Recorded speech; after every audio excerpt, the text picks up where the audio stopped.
All right, hello everyone. I'm here today playing Hollow Knight. As you may know, the Silk Song release date was just announced. It's been about a week at this point, and now everyone is talking about this game again. So a lot of new people are getting into it. It is on sale. It is on sale. If you want to purchase a copy of the hit game Hollow Knight, at least on Steam, I know it is about half off. It's about $7 right now. So I would recommend that you do that if you're at all interested, because this is a pretty fun game. And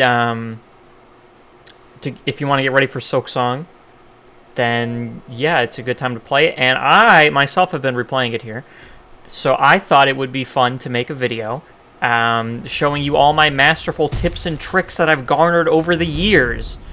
So, yeah.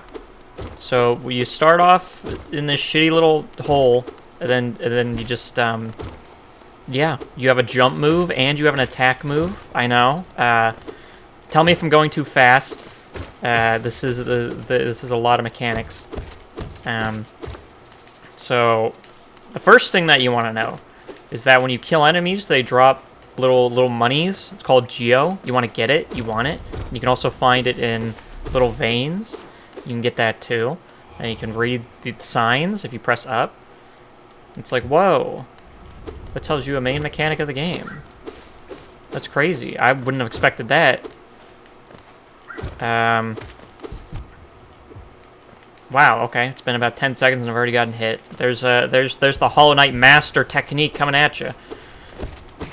So yeah. So you want the money and you want to avoid the bad guys. You want to avoid them, and then you want to hit them. And then you want to hit them with your attack move.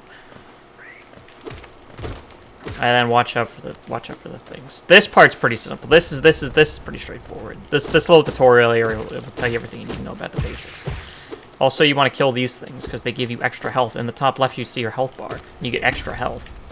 And then the white meter is your heal. That's your magic meter, and we're gonna be able to use that for other things soon here too. But not yet, because we have to unlock them. So the first little secret that you can know about is down here. There's a little secret area. There's a secret room! So what's the point? Well, you get this thing.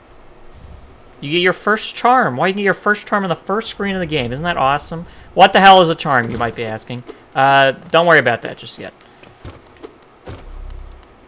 Okay, so now that we're at the end of that area, you see this door. First tip I have for you, whenever you see a door like this, if it's because you get knocked back every time you hit it. So what you can do is if you actually aim up and attack, it won't knock you back. You'll just keep hitting it. It's not any faster or anything, but I don't know. It's, you know, it's less annoying, I guess. Dirtmouth. See this guy? There's some fun you can do with him. So normally you could just talk to him, or he gets all sad if you do that. It's funny. He even has unique dialogue.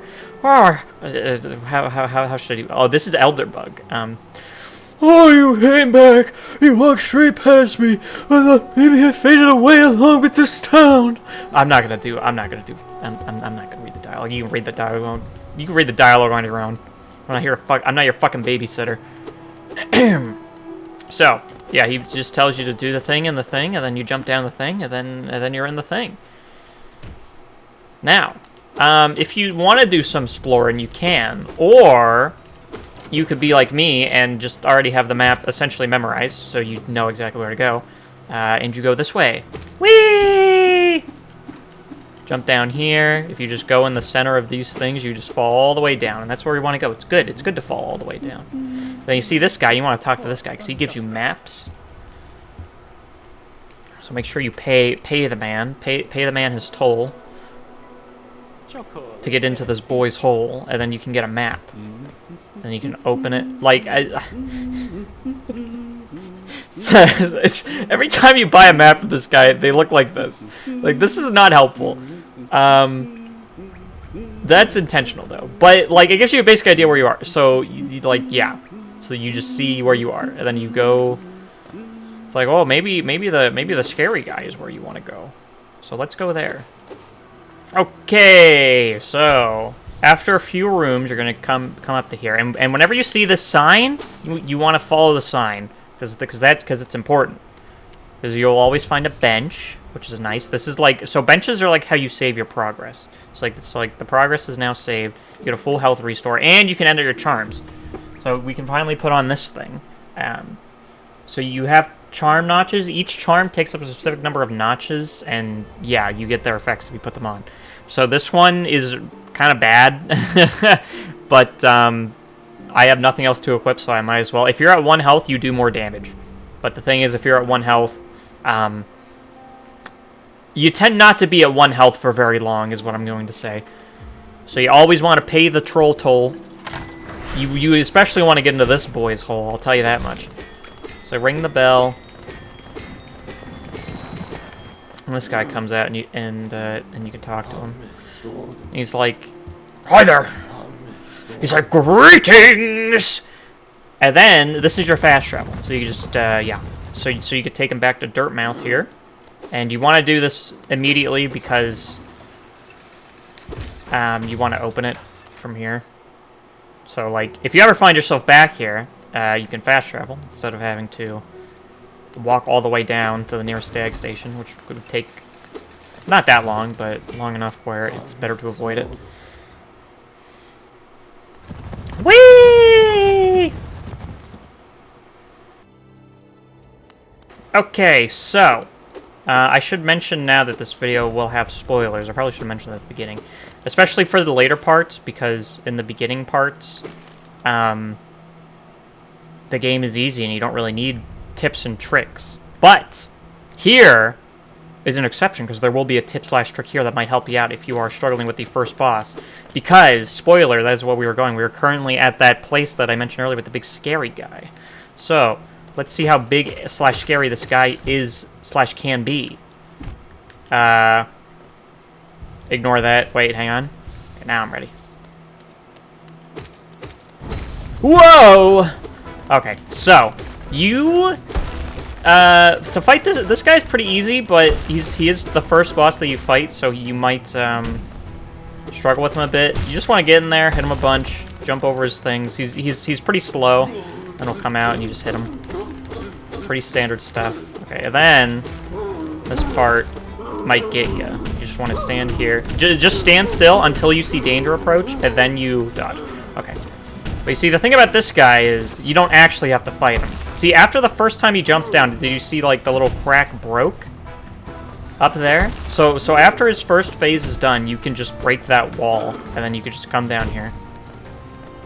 Now, there is a penalty for doing this. As you can see, we can't get that chest, and there is something that you don't need in that chest, but it will help you. But the thing is, it doesn't help you now. It will help you later. But just past the first boss is something really cool that we definitely want. So if you're having trouble with the first boss, I would highly recommend skipping it and... getting this again, doing this little area first. First off, select this guy. I don't know what voice I would do for him. I'd probably make him. Wait, actually, I have an idea. Whoa! Now this is an attack. So this is what's called a spell. I'll show you in a second. I just had a funny idea for this guy's voice. Hang on, give me a sec. Oh, you've awoken at last! I apologize. Perhaps I should have warned you about the power of that spell! I was watching over you as you slept. Me seem to have slipped away myself! Alright, that's all you get. That's gonna hurt my throat if I do it too much. So, now we have this spell, and yeah, you just tap B. Bam! And you get just a projectile attack, pretty standard stuff. The thing is, you might not realize this. A lot of first people didn't realize this. I didn't realize it myself. As you saw, that just fucking teared that guy's asshole in half. The Vengeful Spirit is way more powerful than your standard attack. So you want to be using it like on offense. Like you don't want your if your soul meter is full, there is literally no reason that you shouldn't be using the Vengeful Spirit. Even if you do want to heal, like you're wasting soul, you're leaking soul. You're leaking mana. Or however you want to say it. You know, you're wasting resources. And I mean, for the normal guys, it doesn't really matter. Like, just because they can be hard to hit. But yeah, so if you're fighting a boss, I highly recommend going back to the first boss if you're having trouble with it. And going back and using the Vengeful Spirit on him. Because that will make it very much easier. And that's what we will be doing because I do want to show you how to fight the first boss. Because there are a lot of important... since he's so slow, he's good for showcasing important techniques in fighting bosses, namely healing. Searching bosses' attack patterns for good healing times is very important, as you will see with some of the later bosses. You would be surprised how many bosses you could just completely just stand still and not take damage later on. It does get rarer and rarer, but especially early on. Okay, so this guy, there's nothing special. If you get too close and hit him, he'll do this. But if you stay far away, give him a sec. He's thinking about it. He's thinking about it. He's thinking about it. Okay, this time. Yeah, I'll spit out a little guy. Hit him. And bam, finish him off. And then maybe don't walk into the projectile after he's dead. That might be important. Yoink! Free charm! Free charm! And this one's actually pretty good. I'm going to be equipping it right after we get out of here. Thank you.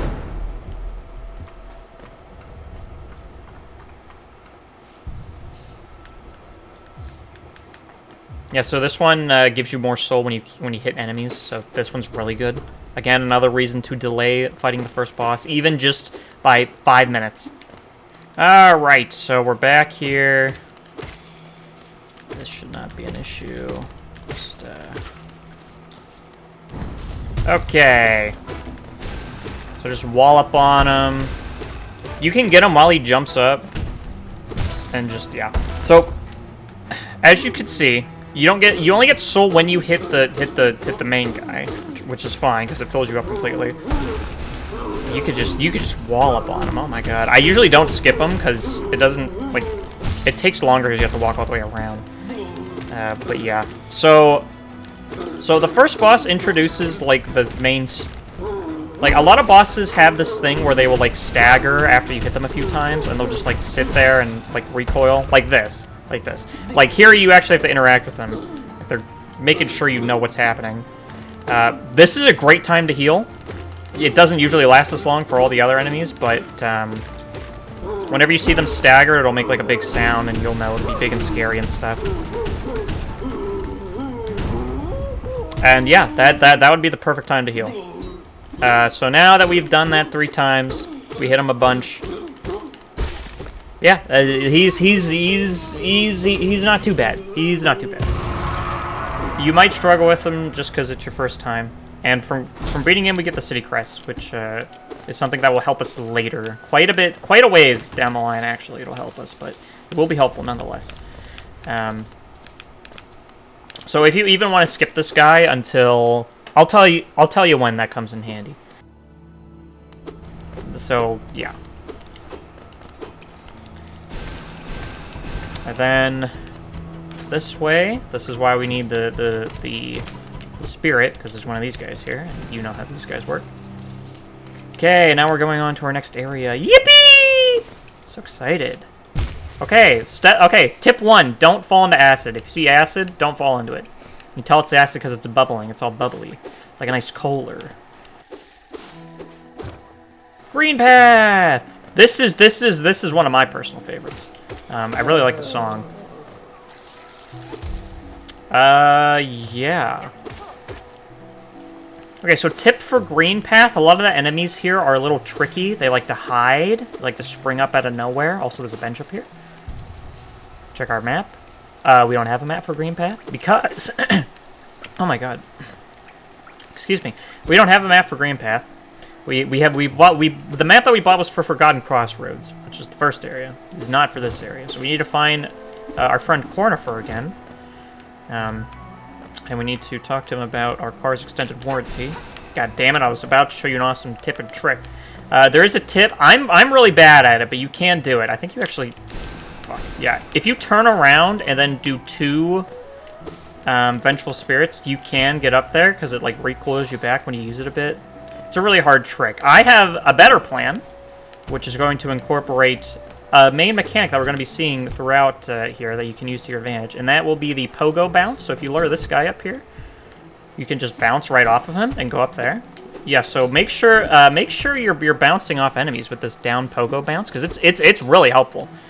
And obviously you don't have to do that. There was a way down there that we could have gone, but you know, if you want to do some speed running, if you want to feel cool, this is what I typically do. There's not really anything too helpful down that path. So yeah, just keep her moving. Okay, now as you can see, the platform is starting to get a little more involved here. We've got a platform around these enemies that like shoot in these X directions.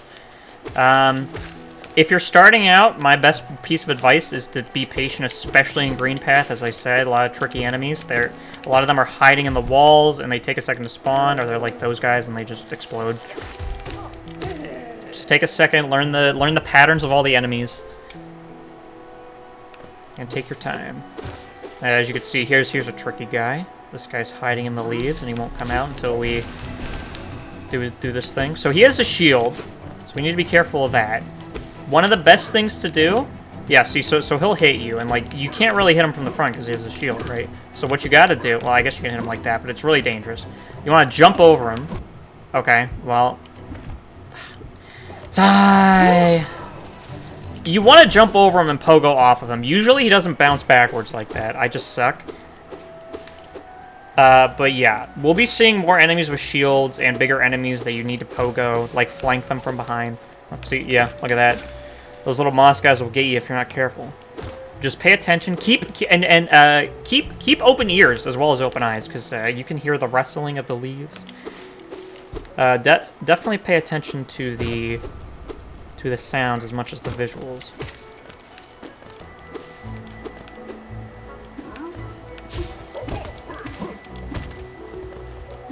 Oh yeah, look at this, look at this. See, this is what... Dude, see, this is why Vengeful Spirit is so good. Did you see I completely eviscerated both of those guys? It pierces through enemies, and it does so much damage. You want to be using that spell. I barely used it on my first playthrough. I thought it was just like, why would I hit him from over here when I could just go over there and hit him over there? I mean, I'm going to have to go over there anyway, because, you know, you're going to run out of soul eventually, but no.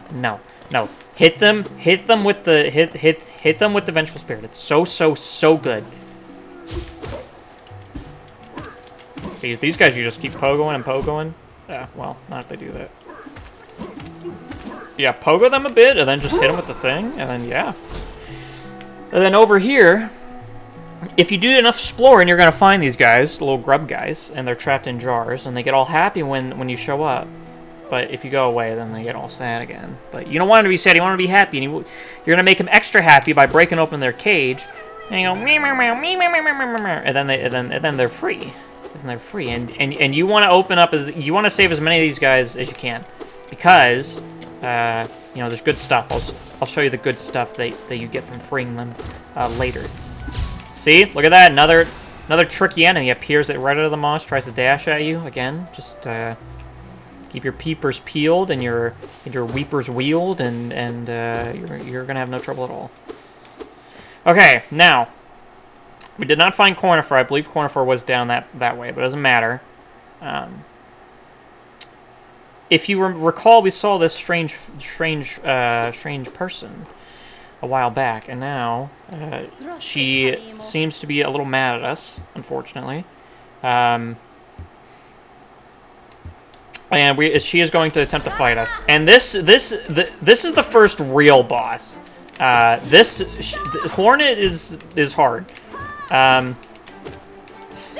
It's gonna sound stupid.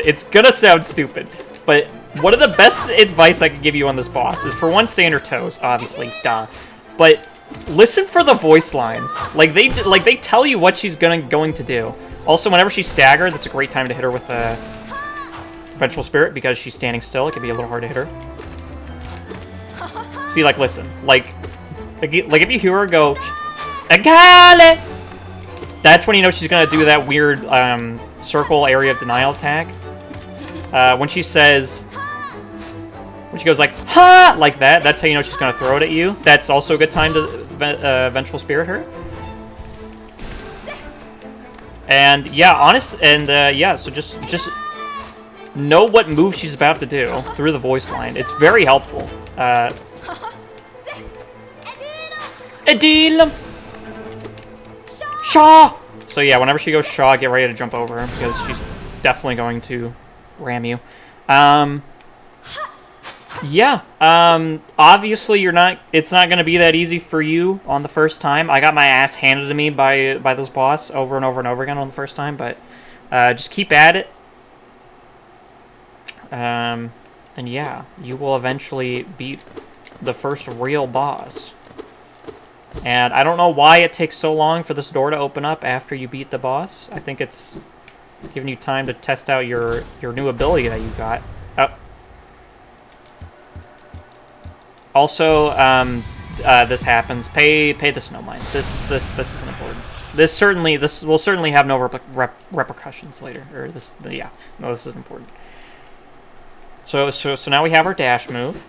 Let's focus on the important things here. So yeah, it's exactly what it sounds like. It's just a quick forward dash. You can do it in the air. This helps with platforming a lot. It helps you get around. Definitely a good first movement ability. Now, there isn't really anything good over in this direction. I just like coming here for sentimental reasons. I will show you why. This is a good example of why exploring is fun and why you should do it. And why I'm not telling you exactly where to go all the time. Because you need to do some exploring. Little kitten. I know, it's hard. I know it's hard. You need to do your exploring. Your mandatory exploring hours. But if you go in here, for one thing, there's a bench, and also there's a friend of ours. Hello. Oh, cool. I don't have a funny voice idea for him yet, but we will be seeing him a few more times. Spoilers. So, yeah. So another reason for you to look around. You get to meet my good friend Coral and have a nice chats with him. He has a lot to say, so make sure you listen to him. One thing I should mention, there is, so that's the entrance to the Hornet boss arena up there. If you come around down here, there is a stag station and a bench. So you definitely want to make sure you have enough monies for the stag station, because we will be using it. And you also, obviously, you want the bench. Because you're probably going to die on that, Hornet a few times. But also... See, it's a good thing we opened up Dirtmouth, because I personally want to go back there to buy some stuff. So yeah, so once we found our good friend Cornifer, we can go in here and have a chat with his wife. This is Zelda, and she will be selling us... we want the quill. The quill is the most important thing here, and also you're probably going to want the Wayward Compass as well. There's some good stuff here for maps. So this will let you get your bearings by the Wayward Compass. It's the most powerful badge in the game. He would be... It is very powerful, and it has a great synergy with an upcoming badge that we will be seeing here shortly. So, what the quill does is every time you sit on a bench... hang on. Now... Everywhere we've been will actually be filled in. So you remember our shitty map that we got from the Forgotten Crossroads? Well, now it's not quite so shitty anymore. It's a little better now. And that is, yeah. So make sure you get your quill and you sit on a bench and you do some cartography, because cartography is fun. And buy your pins so you know where your benches are. The bench one is the most important one. Oh, shit, wait. I need to show you how powerful the Wayward Compass is. Okay, so this badge is one charm notch, and what it does is... This is one of many things that it does. when you look at the map, it shows you where you are, which is very helpful. And also, it has many great synergies with other badges. One specific synergy we'll be seeing shortly. But yeah, like it's really good. So make sure you buy the Wayward Compass. All right, so here's a room we haven't been to yet. So if you now that we have the Mothwing Cloak, you can come up here and go down here. And what's this? I think it might be a new area. Whoa! The Fungal Waste. Whoa, how charming. Everything's mushrooms. Wowie zowie. Bet Super Mario loves this place. And then there's all sorts of whimsical creatures here. This one is definitely another one of my favorites. Another one of my favorite areas. It's so whimsical and everyone's mushrooms and yeah, other things as well, I suppose, but mostly the mushrooms. Watch out for the acid, of course. Oh, shit. I'm gonna leave that up for you to discover. I wonder what's in that room. It might be really good. You might want to go in there, and you might want to bring more money than me. There's a tip for you. Don't be broke. Pretty good tip, I think. Something's telling me to go this way. I don't know what. Oh, yes. Okay. You do want to go this way. So there's these big guys. This is kind of like mini-boss. They're really not that hard. Just avoid the thing and then hit the thing. And then you can bounce on their head. It doesn't do any damage, but it's quite funny. So with those projectiles, you want to avoid them on the ground, too, because they'll hit you even when they're on the ground.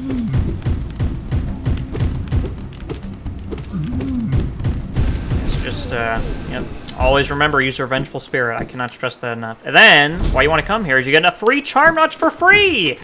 I think you also want to come down here and, yes, you want to hit this. That will be useful later, I think. I hope you know, I am, like, you know, I said I had the map memorized, and that's somewhat true. I am playing this nearly entirely by pure instinct. I was like, I know I need to go to the right because that's where we want to go. Like that's where we need to go. But like for some reason, the left side was calling me. It was like, go left, go left. And it's good because we've got a free charm notch, so we can equip one. We have one more thing that we can use. Okay, so now we've ventured deep enough into the fungal waste to find these mushrooms. And let me tell you something. Let me tell you something about these mushrooms I didn't know for way too fucking long. You know, you bounce on them and it's like, okay, what do I do with this? You down slash them. Hit them with your thing. Pogo off them. Whatever the hell you want to call it. Hit them. Hit them with your sword. Please. For the love of God. I had no idea you could do this for way too fucking long. I don't know. I was so confused. I can't get this fucking mushroom. God damn it. Don't be stupid like me. Just hit them with your sword. It's not hard. I don't know why it took me so long to figure this out.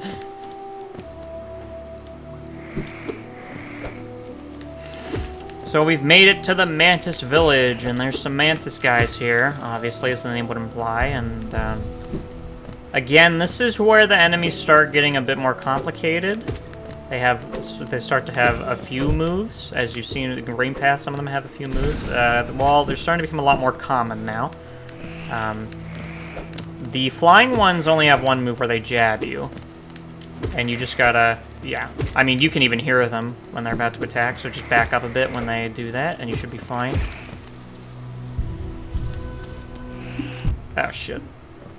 Yeah, these guys might give you some grief. The ones on the ground, I think, are more dangerous. If you can, again, you can two-shot them. Vengeful Spirit, please use it for the love of God. For the love of God, use this. It's so good. And, yeah, don't be afraid to heal. Don't be afraid. Take your time to heal. Try not to, again, like, if you have a full bar and you're not healing, and, like, it's safe to do so, you're just wasting resources. Try not to do that.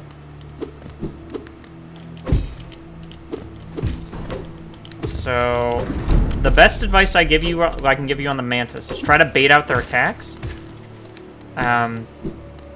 Because they have an attack where they'll swipe up and they'll swipe to the side. So obviously, if they're swiping up, you can. The best thing to do is just get on the ground and then try to hit them if you can. But then when they're attacking to the side, that's when I like to get them with the pogo move. I like to bounce on them a lot.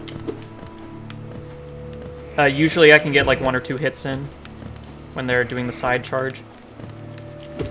See, the annoying thing about the flying guys is you can't really hit them with the Vengeful Spirit really easy. But it doesn't matter, because now we have the Mantis Claw, and the Mantis Claw is going to open up quite a few possibilities for us. It just gives us the ability to wall jump. It's like Mega Man X, so you can jump on the wall that you were just on, to like climb it. Really good. And then of course we have our spoils here. Okay, so now that we have our Mantis Claw, now we can I can show you what the city's crest is for. I'll be showing you that in a minute. Okay, so now that we're here, this is where that city's crest is going to come in useful, and also our new Mantis Claw item. Usually Hornet will be here, but I already was here because you need to walk past here in order to get the Mantis Claw, and I just cut that out because it's not really necessary. But yeah, then we have the small little platforming section. I will say,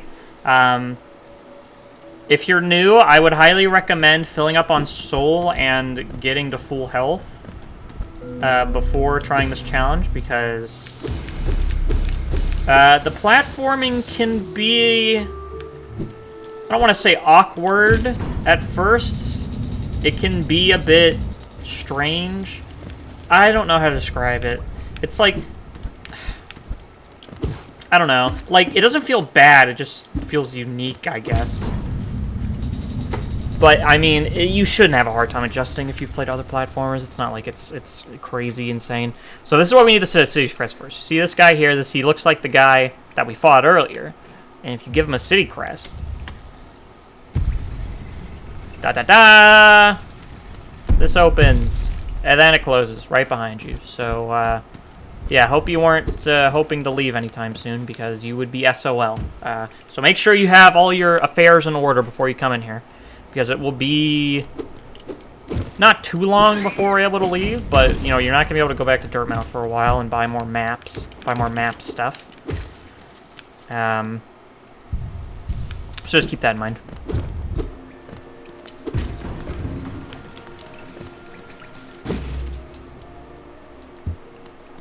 Little piece of lore hidden here for all you lore hunters. Down this elevator shaft, there's a little cubby here, and it's got you know, a little lore about how they sealed the gates and stuff. So this is here's another tip, which is you know, keep your peepers peeled for any nooks and or crannies around. You know, there might be some breakable walls, or there might be our friend Coral here. Who will talk to us for a little bit. You can even sit on the bench with him. This would be a good time to take a screenshot, if you'd like. He's like, whoa. I'm like, whoa. We even use that. We can't really use that last charm notch that we got, but we can't sit here with our friend, and that is the best reward. That is the best. That is better than any amount of charm notches, I think. But anyway, sorry, Coral. We're gonna have to leave now.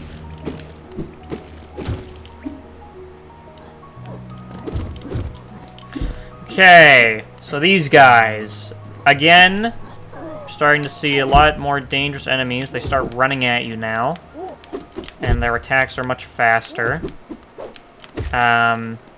Again, with the mantises, the best strategy would be to bait out a ground attack and then pogo them. As you can see, I was not doing a very good job there because the ceiling was quite low. So in a situation like that, I would recommend just hitting them with Vengeful Spirit. Okay. This is the real reason we wanted the King's Crest. Is you just see, I should have walked to the right and give you like a dramatic, whoa, a City of Tears. Whoa, so epic. And it is pretty epic. But see, we don't need the City Crest to enter the City of Tears. We don't. There's another way, and it's a little... It's slightly unintentional, I would assume, but it's, you know, it's not that hard to pull off. But we want the city's crest because that gives us access to this half of the city. It's like imagine the city of Tears split in two halves. One of them you need the city crest for, and the other you don't.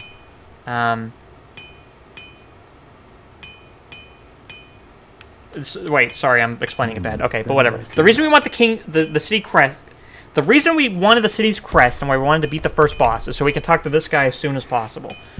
This is the nailsmith, and he's gonna upgrade our nail for us. Of course, make sure you're able to pay the fellow, because this is a boys' hole you most certainly want to get into. And we're just going to show you how much more effective this this old hunk of metal is now. After we come out here. See? Look at that. One shot. One shot that stupid little fly. And then these guys, you're going to notice they take way less hits. 4 hits. 4 hits for that guy. I swear to God, it's like 7 hits with the upgraded nail. And it sucks, but now that we have our upgraded nail, it's not quite so bad anymore.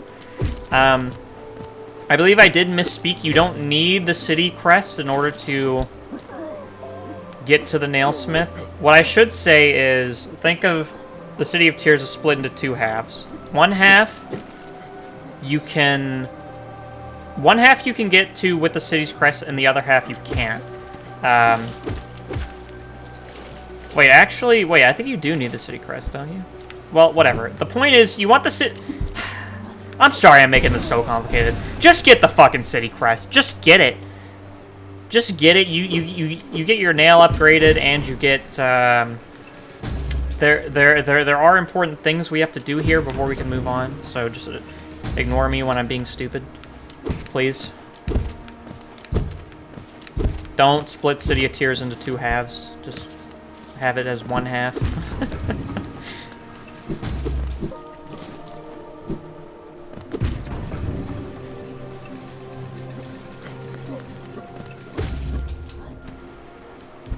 See, this guy can fly, which is annoying.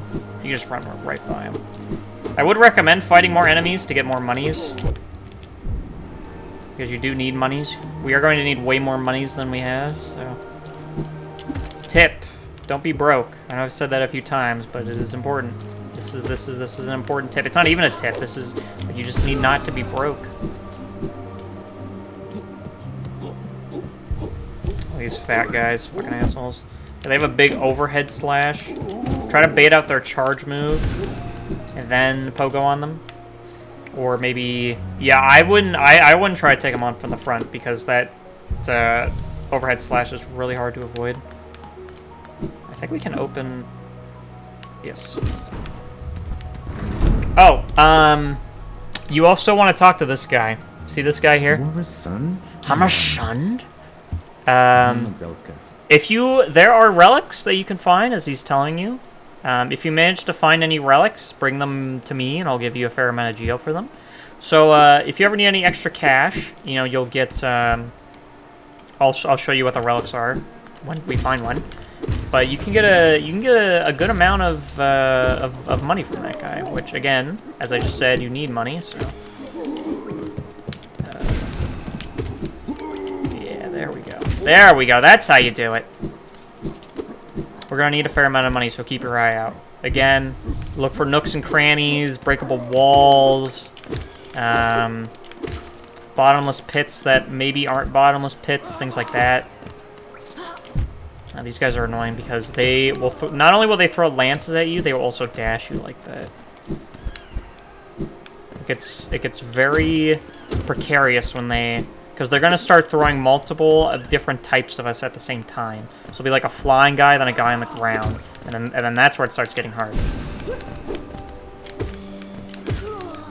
No, my money! Me money!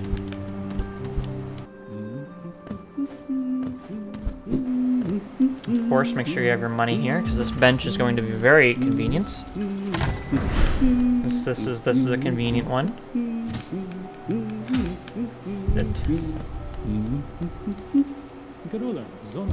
Oh, Cornifer. I would like one of your finest maps, please. A good thing about the quill, as you can see, You don't need to have the map for it to count as, like, you've been there. So, like, we normally wouldn't get this much of the map. But, you know, we've already filled a bunch of it in, which is, thank God, honestly.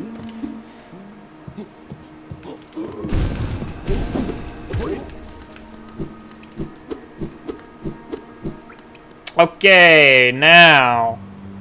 This is what we're here for. This is what we're really here for. This is the Soul Sanctum. And...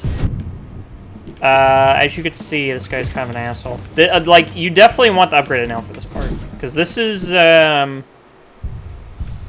this place is not hard, but it's not easy either. This is where projectiles start getting thrown into the mix. Now, big tip. Big tip. See that wall over there? It's like a crack in the wall. Bam, look at that. Now we're right back to our good friend Cornifer here. We can sit down on the bench, and now instead of having to walk all the way around to get to the entrance, we can just go through here. Actually, it might... You know what I should have done? I should have just gone... Use this way to get up there instead of having to do that and make gauntlet. But whatever. We needed the money anyway, so it was strategic, actually. Okay, yeah, so... They're throwing projectiles at you now, and quite fast ones, too. The best way to deal with the projectiles is try to just run under them, and then when they hit the ground, they're going to disappear. But, oh my god, yeah, they have projectiles and they teleport, so watch out for that. Again, give them a taste of your own projectiles, tell them to go fuck themselves. And then these guys are just, these are like the Goombas, those little blob dudes. Okay, well, they run at you quick, so maybe they're not like the Goombas. They're more like the fucking assholes of this place. Yeah, okay, I'm telling you, this is definitely a bit of a step up in difficulty. God, I know I've said this for every fucking area we've been in, except for Forgotten Crossroads, I think. But this is actually my favorite area in the game, I think. It's technically not its own area; it's technically part of the City of Tears. But this is one of my favorite parts. And you even got lore here. There's lore for you in here. There's some really cool lore. Make sure you watch out for the lore. I love the music. Okay. So there may or may not be a boss fight here, which I'm slightly... No, I'm not that scared of this guy. This guy's not too bad. This is the Soul Master.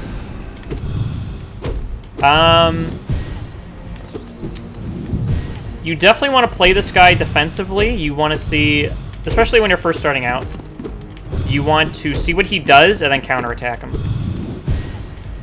So whenever he teleports, just give him a second, let him do his thing, dash out of the way, then counterattack. Because he can also, yeah, he can teleport with the dash move, or he can teleport with the soul thing. And again, jump over it, and then run under it. It'll hit the floor, disappear. Not too bad, but can be tricky on your first time. Again, that's why you want to open up that bench there, so it lowers the walking back time. Just in case you, you know, fail. It happened to me on my first playthrough a few times. I make it look easy. I promise you, it's not that easy. This is, I have like 200 hours in this game, so don't feel bad if you're dying to some of the bosses over and over again. Or if you're just dying in general. Like this game is not easy. Like, see, I keep fucking running into guys. I suck at it.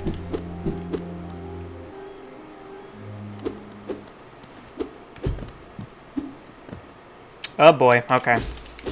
This part. Definitely try to have full health for this part. I'm gonna be completely and totally honest with you. This guy is gonna piss you off. This guy pissed me off so fucking much. This is why you wanna open that path with that bench in the elevator shaft. Because this is our next boss, and this guy's a fucking asshole. So, but I'm gonna show you some tips and tricks for this guy. Alright? He might be intimidating, but he actually has a really easy heal spot that you can heal on very consistently. So let's just get right into it. I don't know why I'm fucking standing here like a fucking stupid idiot. Whoa, what's that in the background? Oh, so, whoa, nose! Oh, whoa, the Soul Master, oh boy. Okay, so, this guy, he teleports a lot, which can be annoying. He's pretty fast. He's not that fast, but he can be, you know, the projectiles move fast. There are several of them. Again, try to get them off of the screen as fast as possible. So, like, try to run directly under him, and just to get them off the screen as fast as possible, because you really don't want the projectiles stacking up on each other. And then, ah, shit. Okay, don't be stupid like me. Now this is a good time. Take a heal. Hit him with Vengeful Spirit. Okay, and now this is the attack. So jump over him. This attack. Stand in the middle when he sends it back at you. This is a perfect time to heal. Like, if you stand in the middle and just don't move, it will hardly ever hit you on the back walk. Like here, I'll show you again. Perfect time to heal. Beautiful. Just heal there whenever you can. And then, obviously, for the dash move, all you gotta do is jump over him, pogo on him. Make sure you pogo. You will not clear the gap. I'm pretty sure you will not clear the gap if you do not pogo him. So make sure you pogo. All right, master that pogo. And there you go. Yeah, so not too bad. Just it can be very, very hard for first-time players. This guy pissed me off so fucking hard, because there's not a bench in the Soul Sanctum. You have to walk up back every time. So again, open up the thing, and remember that heal strat. That heal strat is imperative. And then yeah, so we're all good to take our spell here and move on. This is what we wanted. What the flippin' Tona? Yeah, so this is the second phase, and the second phase is quite a bit different. As you can see, he's quite a bit more aggressive. We don't have to deal with the shockwave from his dive attack anymore, but we are going to have to dash out of the way because there's a much larger splash radius. And then, what's good about this phase is he just kind of stands there like an idiot, so you can just hit him and hit him and hit him. But so when he dives at you, yeah, he'll fake you out. And you have no idea if he's going to fake you out until he does it. So what you want to do is jump. You want to jump like that, because that would have hit me, like on the splash radius. The splash radius is massive. You want to jump over whenever he hits the ground to give you the most amount of area possible to stay in the safe zone, basically. So now we can get our spell for real, for true.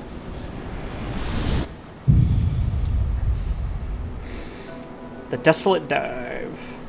And this is our next spell. We will be seeing it quite a bit in the next room. And this will help us. This actually unlocks some areas for us. As you could assume. Fucking everything unlocks areas in this. My heart is telling me to go up here. I don't know why, though. I don't think there's anything good up here. Maybe some lore. Oh, chest. Never mind. Get your monies, and then BAM! That's what the Desolate Dive does. And as you can guess, if you see any brittle surfaces on the ground, ones that shake, they have a very distinctive noise. Listen for the noise. That noise, if you walk over a surface with that noise, bam, you can punch right through it. Make sure the reason I draw so much attention to the noise is that sometimes those, like, they'll be somewhat hidden, like it's not entirely obvious that you can punch through them, but you can, and they will always make that noise. Bam! If you want to be, So this is one of the relics. The Hallownest seal is one of the relics that we can sell to that one guy. And he'll actually give us a pretty decent price for the Hallownest relics. I believe they're 450 geo, which is about half of what we have. So, yeah. Pretty fucking good. Again, that demonstration, I've said it so many fucking times. I really want to beat it into your head, because oh my god, my first playthrough was such, I don't want to say it was a slog. Man, I really wish I knew how good it was, how good Vengeful Spirit was on my first playthrough. Because I could have just fucking cleaved through these guys. Please use it, please. It's in the game for a reason. Ah, god damn it.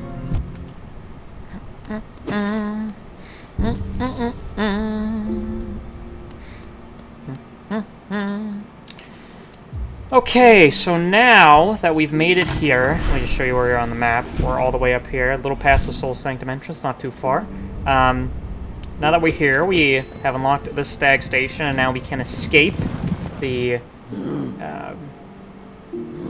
City of Tears, which is good because we have what we need, so we can just yes, we can just leave. Just thinking if we needed anything else. Oh wait, shit. No, wait, we actually do need something else.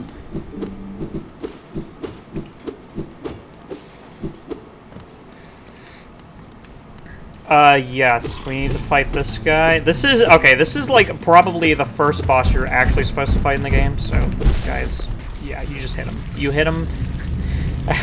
Well, you hit her because it's a woman, because it's the Gruz Mother. And why do they call her the Gruz Mother? Why do they call her the Gruz Mother? I don't know. I don't know. Why don't we see why they call her the Gruz Mother? I'm gonna go everywhere, and they're aliens, and they burst out of her. They're. That's what they do, and that's what they do, and that's what they did. So you want to come over here, and well, there's some nice up here that you might actually be interested in. This is the Charm Shop. This is Salubra.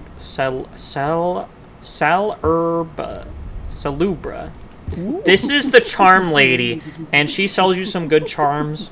Probably the best one here is probably a Shaman Stone, but there's also one that makes it faster to focus. There's one that makes your nail longer, one that makes you not take knockback whenever you hit things, which is okay, I guess. But she also sells you charm notches, and you want those, but we don't want those now. What we actually want now is in here. We head in here. Find our friend. This is Sly, and he is the village merchant, and he is selling us something that we need, but it is a bit of our price range currently. So thankfully, I've been a explory boy. I've been doing my exploring, my government mandated exploring, and also we can also get some money.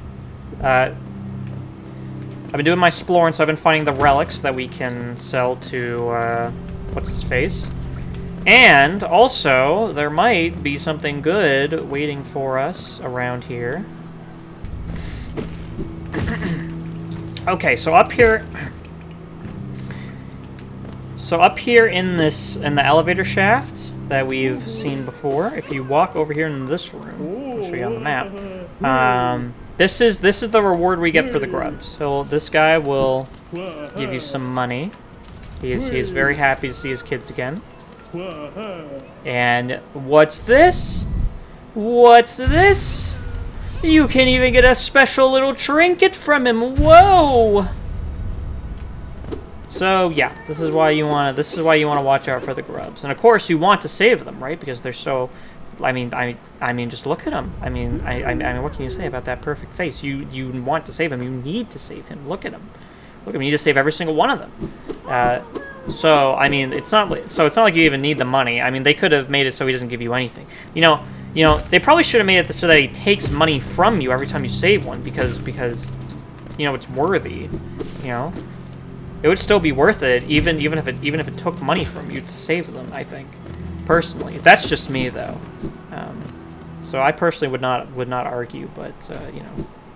Oh, so this is not our friend. See this guy? He's not our friend. That's Tizo. We don't like Tizo. Tizo can go.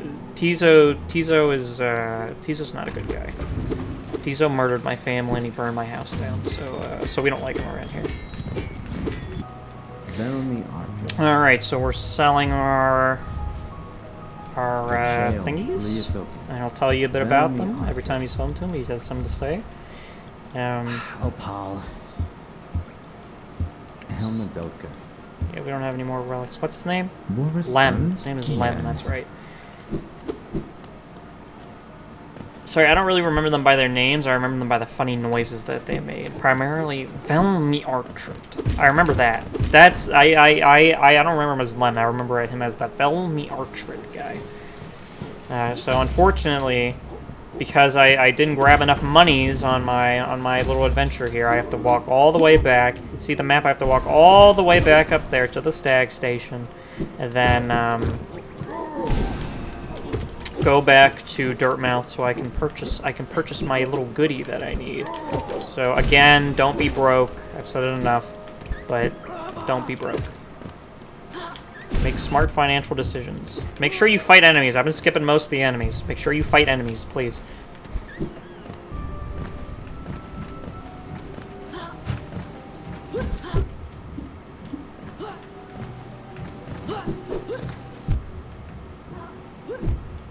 Oh, my little gambit failed. Now I'm being chased by bees. Nah, I'd win. Watch this. Stupid fucking idiots. Okay, well. Where am I going?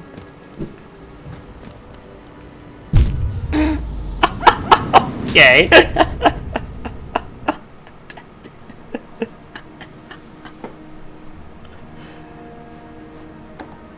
Oh, that was good. That was good. I don't know if that's going to the video, but that was good.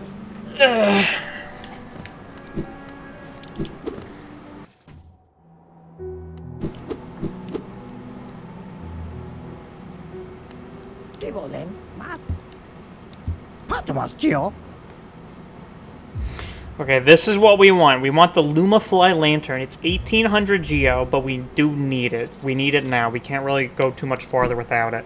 So that's why we had to sell all of our relics and stuff. And actually, let's not use the stag station. It's faster if we go this way. Because so what the Lumafly Lantern does is it just lights up dark areas, which sounds a little lame, and it's because it is, but, you know, we need it, so, you know, it is what it is. Okay, so now that we're here, you're gonna want to go up here, and if you don't have any soul, this guy should have some soul for you. I already used him, and then I just realized, so I should probably tell you about that guy. If you hit that guy, you'll get soul, and you need that for here, because there's no enemies around here, so that's like your only option. And as you might be able to tell, whee! That's what we needed that for. To enter our new area, Crystal Peak. Now this is definitely not one of my favorite areas. I'll tell you that right now. So ends the streak. But yeah, I don't hate this place, but it can be a little annoying. I'll tell you that much. As you can see, there's a bunch of miners. And they'll hit you, but I feel like if you just, like, if you hit them and then, like, back off just a tiny little bit, they get, like, really confused, because they have two attacks. They have an attack where they throw a pickaxe at you, and an attack where they just hit you normally, and I feel like it confuses them if you, like, enter the range fast enough. Like, watch this. Okay. Okay, well, I guess they just want to make me look stupid then. Alright, these guys. You can't hit them with your nail, but you might be surprised. You can actually hit them with spells, and they die instantly. Like, they have no health. You just can't hit them. So that's nice as some counterplay. The thing about these guys, though, is that they don't give you any soul when you hit them. So you need to ration your soul a bit. So keep that in mind. I mean, these guys, they're mostly obstacles. Like, if you can kill one, it's nice, but you really don't need to. Like, as long as you just pay attention to the beams. Like, the beams don't hurt you when they're small. They only hurt you when they're big, so just pay attention and you should be fine. Here's our boy Cornifer. He's going to give us a map. He's going to sell us a lovely map. This one is quite expensive, though, fortunately. Oh, you update the map when you first get it. You don't even need to sit at a bench when you buy the map. That's nice. Not that it matters for a professional such as I, but you know. Okay, this guy. This asshole parked himself on the bench because he's a fucking fat ass and he won't let you sit on it while he's sitting there. So you have to beat him. So as you can see, there's a bench down there that you can sit on. I would recommend sitting there. This guy's not too hard, but if you die here, it's going to be a pain in the ass, so just watch yourself. This is the Crystal Guardian. Again, he's slow. Make sure you're not in the areas where the big crystals are. He'll shoot lasers at you, but again, when the laser is small, they're harmless, so just get out of the way and you should be fine. All he does is his jump and his laser move, so yeah, he's, again, not too bad, but if he kills you, it can suck, so try not to get killed. I think you don't even have to fight that guy, but opening up this bench is just so nice, because you have to go up and around here. On the left side, because the path to the right is actually blocked, I believe. Again, I'm mostly going off vibes. But that's okay, because you're gonna do your exploring, right? So it doesn't even matter where you go, because you're gonna explore everywhere, right? That's what you're gonna do, right? You would not do your exploring, would you?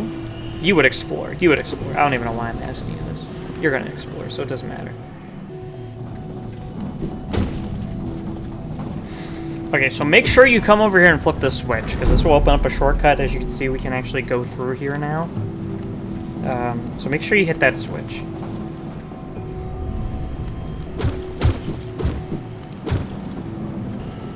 Okay, so now we're nearing the end of our Crystal Peak adventure. So the first thing that I want to tell you guys, this is another tip / trick. These spinny platforms, if you hit them while the spiky side is up, they'll actually go back to normal, and you'll also get a little bounce. So if you're in, that can really get you out of a tight spot. Like now, I don't want to wait. Like that. See? Oh, and now we're schmoovin'. Now we're schmoovin'. So yeah, this is another platforming segment.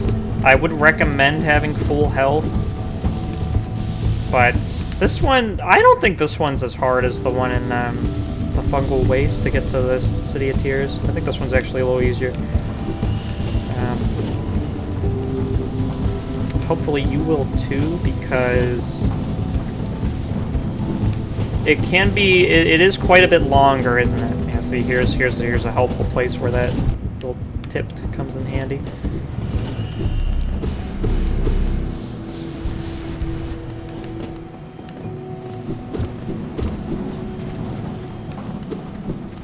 And then you just walk across here. Yoink.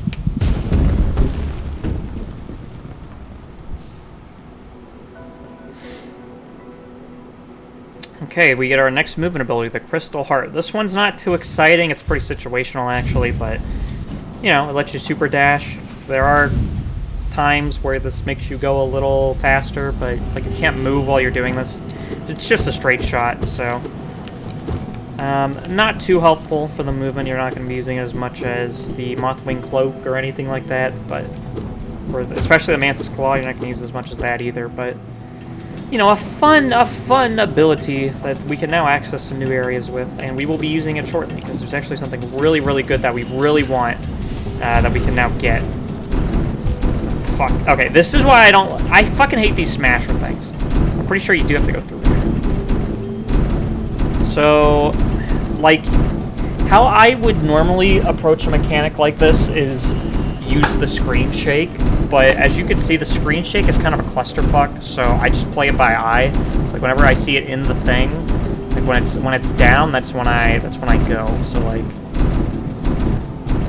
now, and then yeah, like not even the sound match up, but like whenever I hear the sound, that's when I would start moving. But you can't do that here because the sounds are all kinds of fucked up. Yeah, like that.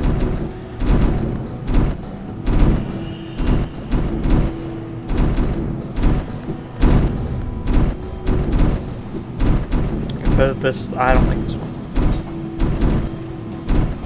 I would recommend doing a little short hop on that one, just so if you're a little too far on the platform, like you have time to fall. This one's not too bad because you have the conveyor belt. You don't really need the dash. So I would do little bunny hops until pulls up, and then you can run under. And there you go. And then when you hit that lever, that stops them from being all crushy, and you can just walk through it as normal. Thank God. Okay, this is why we need the lantern here. This room. So he pulls out the lantern. It would be pitch fucking black. You would not be able to see anything. I think there would even be an invisible wall that would stop your progress. Like, I know there's a few tolls that you just cannot interact with in the dark because unless you have the lantern, I guess because it's too dark and you can't see where to put the money or whatever. But we need to go this way. Okay, so, very careful. Do not fall down this hole. If you fall down this hole, you will be very sad because there is no way to get back up this hole very quickly. It will take quite a while to get back to the spot, and you really want what's here. What's here is really, really good. You don't need it. You don't need it, but you really, really, really want it. It's very, very, very good. So as we go down here, this place may look a little familiar to you. This is the crystallized mound. This is another platforming section where... God damn, I hate that fucking fall. Like, I can't see anything. Whatever. Just slide down the wall. These fucking assholes. I hate those fucking guys.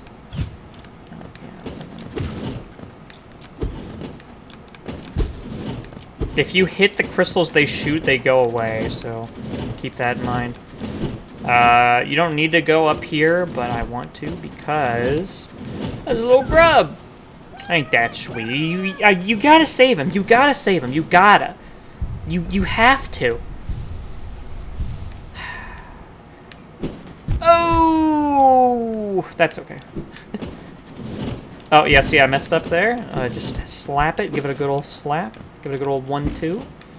And we see a familiar-looking friend here. Let's help him out a bit.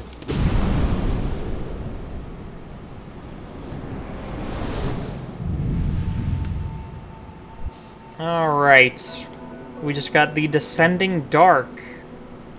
This serves as an upgrade to our what was the name of our slam move? It was like the Dreadful Downward or something. That wasn't anything stupid like that, but yeah. This is a really good move. I can't show you it right now. Okay, so now that we've gotten our Descending Dark, now it's okay to fall down this hole. Now you actually want to fall down this hole, actually, because this is where we need to go next.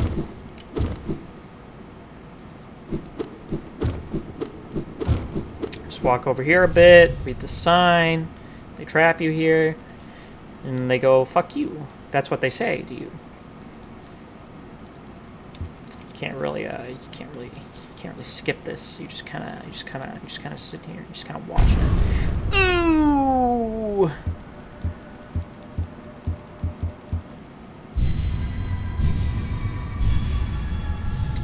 Who the flip are these guys? What the tuna is happening? Yeah, they yell at you, and then you get sent to this weird, I don't know, place, and then you jump around a bit. You're having a good time. You're like, whoa, this is so awesome and cool. And then a little moss shows up, and then bop, jump, jump, jump, jump, dash, jump, jump, jump, jump, jump, jump, jump, jump. Okay, I think the reason that I said before that the platforming feels a little weird is like, I don't know, it feels like you're being lifted up by puppeteer strings. I don't know. Like, it doesn't feel like you're jumping. It feels like you're just kind of going up.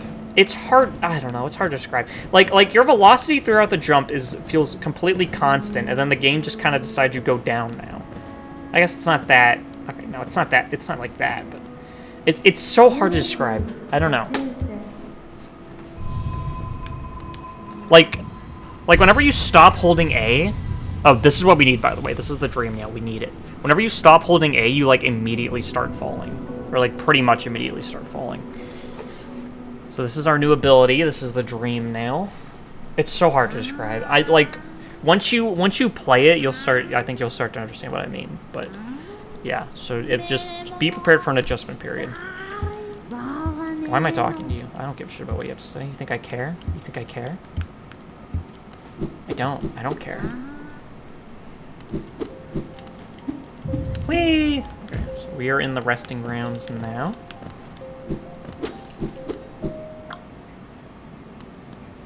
Sit. And we will not, as you can see, we're not going to be able to get a map for this place immediately. But we can just go buy one, which is what I'm about to do.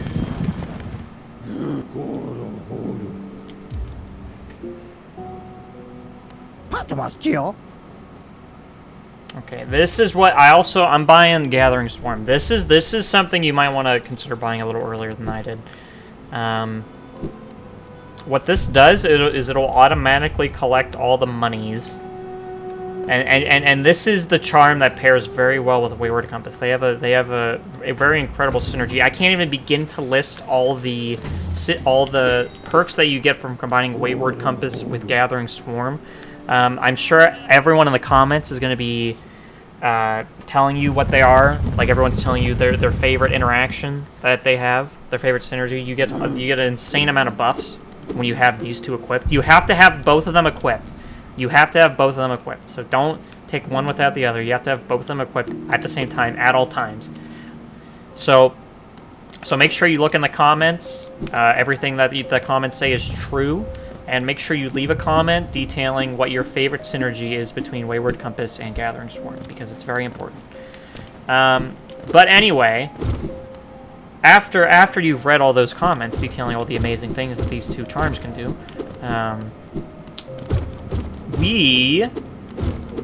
So the reason I said earlier to split the City of Tears in half is because we cannot access half the City of Tears yet. Like, we couldn't when we were down there.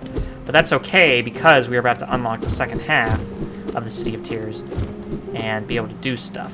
Be able to do more stuff, rather. That is if I was going the right way, which I'm not. I think. Isn't it? Oh, shit.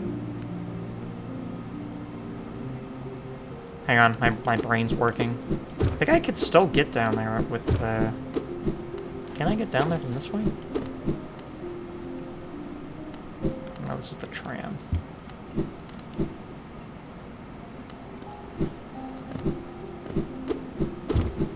Okay, forget everything that I just said. We have to do something else.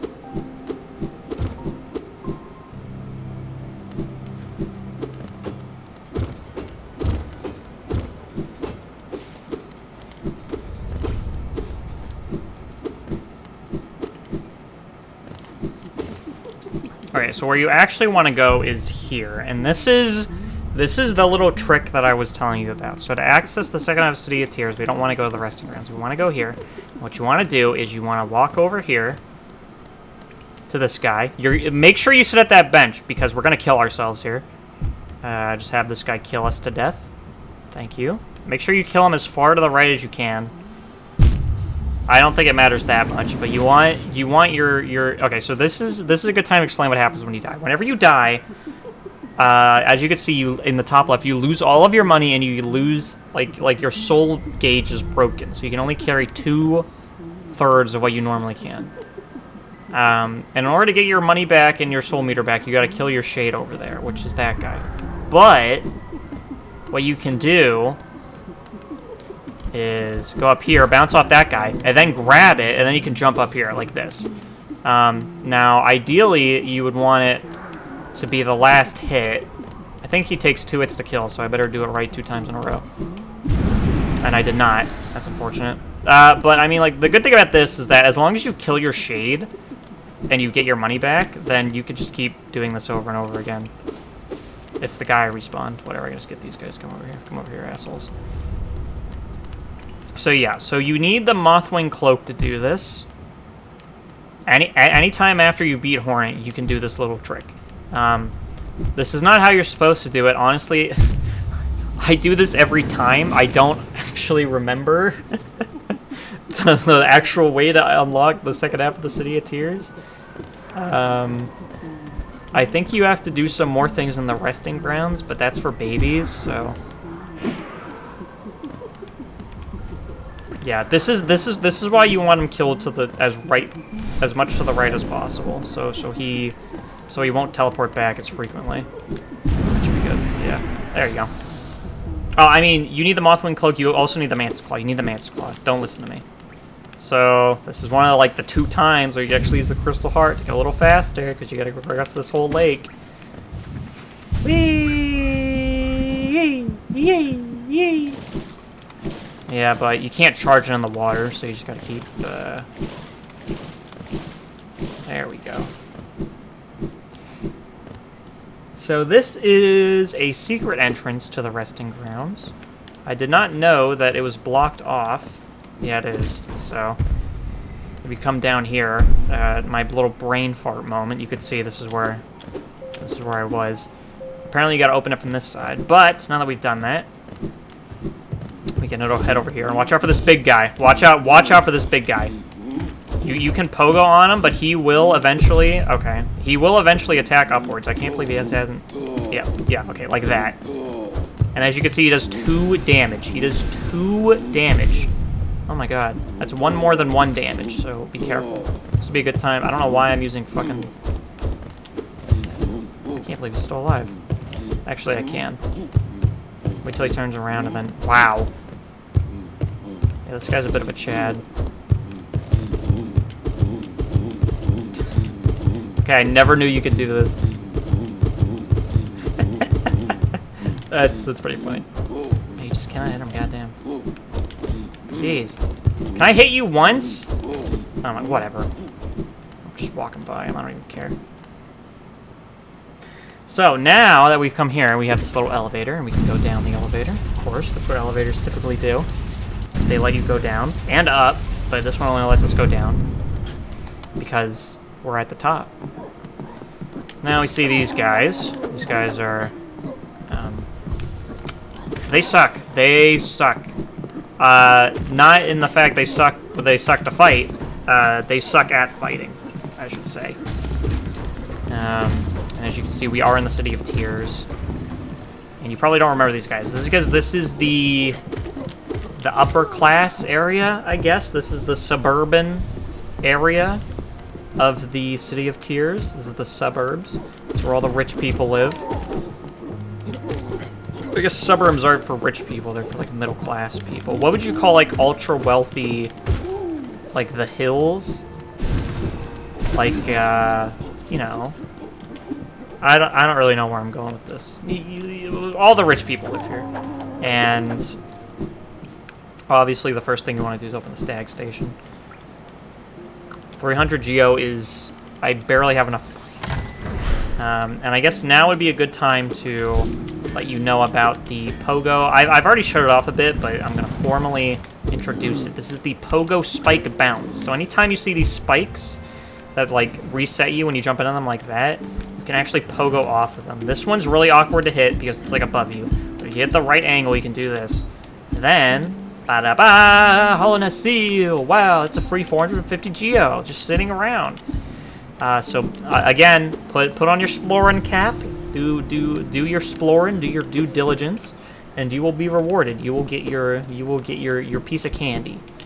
You will get your yippee. Please make sure you get your yippee.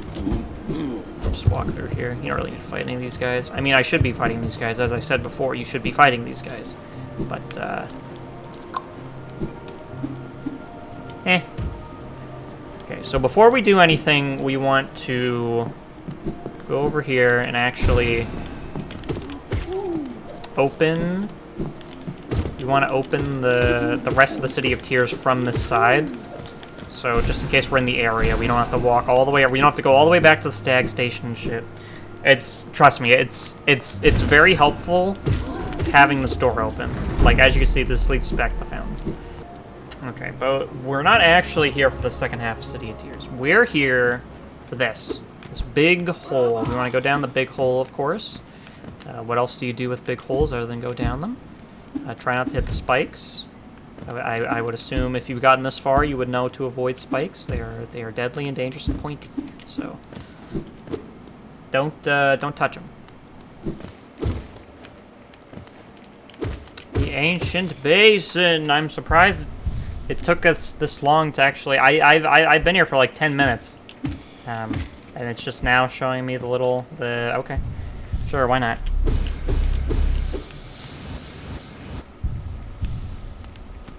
But yeah, we're in the ancient basin. There's not a whole lot to say about this place. It's pretty small. Of course, we're gonna get our map.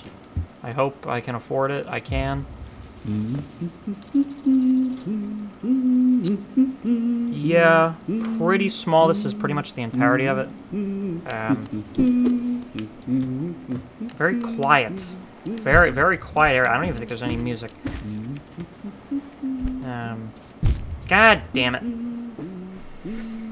Well, at least it's so quiet everyone could hear that. They're probably like, oh wow. Somebody just landed in those spikes. So that's exactly what people are thinking right now across the world. Oh, please tell me I have enough money. God fucking damn it. This is why you should be fighting enemies. Again, don't be broke. Don't be like me. Do as I say, not as I do, please. Okay, well, it may take literally every last piece of monies that I have, but I am buying this bench, and you definitely want to buy this bench because, well, you'll see. You definitely want this bench, and you should probably assume this is why we need the crystal heart. So we can just go over here, and somebody on the dev team thought they were a funny guy putting these fucking spikes here. I don't know if you've ever seen that Miiverse post where it's that picture of Sonic 1, and the caption is, "Who even thought it was remotely okay to put a spring here?" That's what that feels like. That's what those spikes feel like. Who even thought it was remotely okay to put a spike here? Oh, okay. Tip time. When you see those orange guys, make sure you kill as many of them as you can as fast as you can. Because you need to kill a certain amount of them for like 100%. Okay. Well, wait. Okay, when you get here, go back here, open this wall, and you won't have to go all the way down there again if you die. Because spoiler alert, we're fighting another boss here, and this one is not too bad, but you're probably gonna die at least once or twice. I mean, if you're fighting him for your first time. Okay, this is also going to be the first time we're going to show off the Descending Dark. Okay, when these guys show up, kill as many of them as you can. Kill as many of them as you can. Vengeful Spirit them, I don't care. Kill as many of them as you can. Go kill. Because you need to kill a certain number of them, and this is the easiest way to get it. And once it's gone, it's gone. So make sure you kill as many of them there as you can. Okay. So, this guy is, you know, he can be intimidating. I don't think he's that bad, but I can certainly understand some people struggling with him. So he doesn't give you too much time for healing.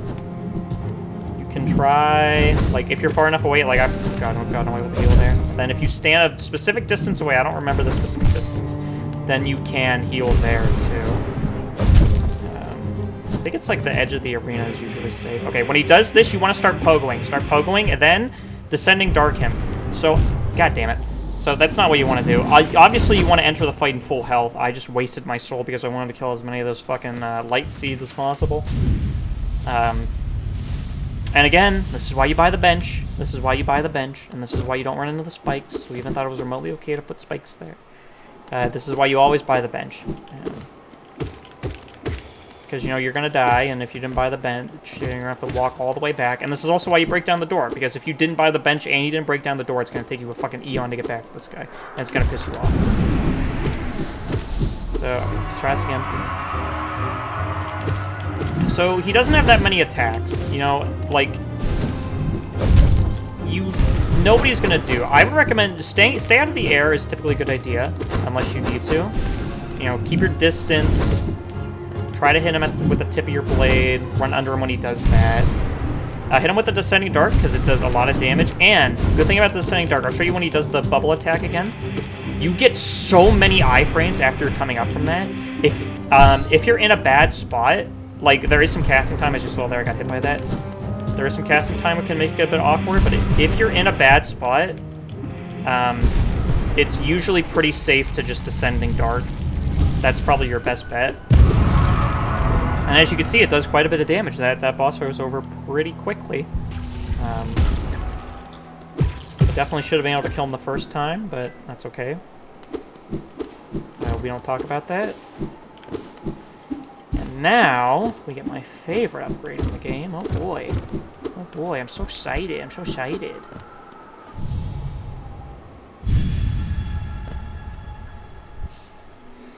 The Monarch Wings. What is this, you may ask? This is a double jump. That's all this is. Yeah, pretty self-explanatory, but very useful. And you will actually see, this is pretty sick. This can have some pretty sick applications. I'll be showing you that once we reach a little later. But for now, we're going to want to head back to the City of Tears, because there's one more thing we have to do there. Okay, so you might be thinking that the only way to get back to the City of Tears is the way we came, so down, up through there. But if you go up here, now that we have the Monarch Wings, we can get up here. There is this is a big tip. This is a tip you definitely want to be tucked, if you know what I'm saying. So if you go over here, it's pretty obvious, but you can break this wall. And ba-da-ba! Hidden station that I don't have enough money for. But yeah, once you I don't know why the bench is all the way over here, but yeah, it is. So I'm going to get money, and then I'll see you back in the City of Tears, I guess. Okay, so while you were making your way to the broken vessel, you should have come across a pale ore, and you can take that back to the nailsmith, and he will upgrade your nail. Again, make sure you have money. Don't be broke. You might be wondering, how the hell do you have 800 geo when you just used your last 300 to buy the stag station? Well, that's because I had a bunch of trinkets I got from Splorin. I got a bunch of trinkets from Splorin, and I know you have been too, because you've been doing so much Splorin, because you're such a big old explorer, you. Yeah, so make sure you do that. And it is especially important because right now, what I'm going to do, and I'm going to be quite honest, I would not recommend you do this yourself. I'm in this order, rather. I'm going to go finish up the City of Tears. There's one last thing that we need to do in the City of Tears, and I'm going to do it. I would not recommend doing this. You can do this whenever. I would recommend getting some more upgrades, especially health. Get some more health upgrades, get some more charms, more charm notches. Anything that you can do to help you through this next part, because this next part is hard as dick. So, again, I would probably recommend doing other things before this, but there's nothing stopping you from doing it now. Once you have the Monarch Wings, you can actually, you don't even need the Monarch Wings, you can just pogo off one of these things. I suck at it, but you know, you can do it. Now that you have the Monarch Wings, you can get up here.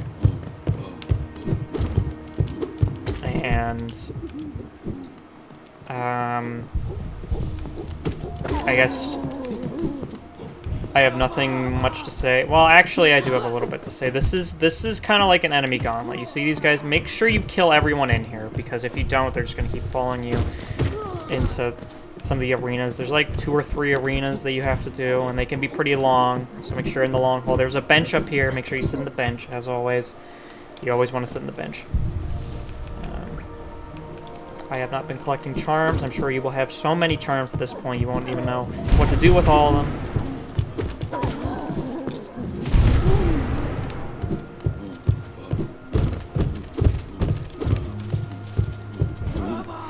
See, so this one's annoying. You have to beat these guys. You have to fight these guys. And you definitely don't want anyone coming in and ruining your fun. So definitely the best way to beat the big guys is by Descending Darking them. You pogo them, even on their shield. As long as you get above them, it doesn't matter. Yeah, see? So it's up to you whether you want to go straight for the big guy or get the little guy in the air. I would probably recommend getting the little guy in the air if you can. Maybe save a little soul so you can just Vengeful Spirit it. But, yeah. It doesn't matter that much. If you just Descending Dark the big guy one or two times, then you should be fine. And again, Descending Dark gives you those iframes. Can really save you in a pinch. If you're getting absolutely hog-swoggled.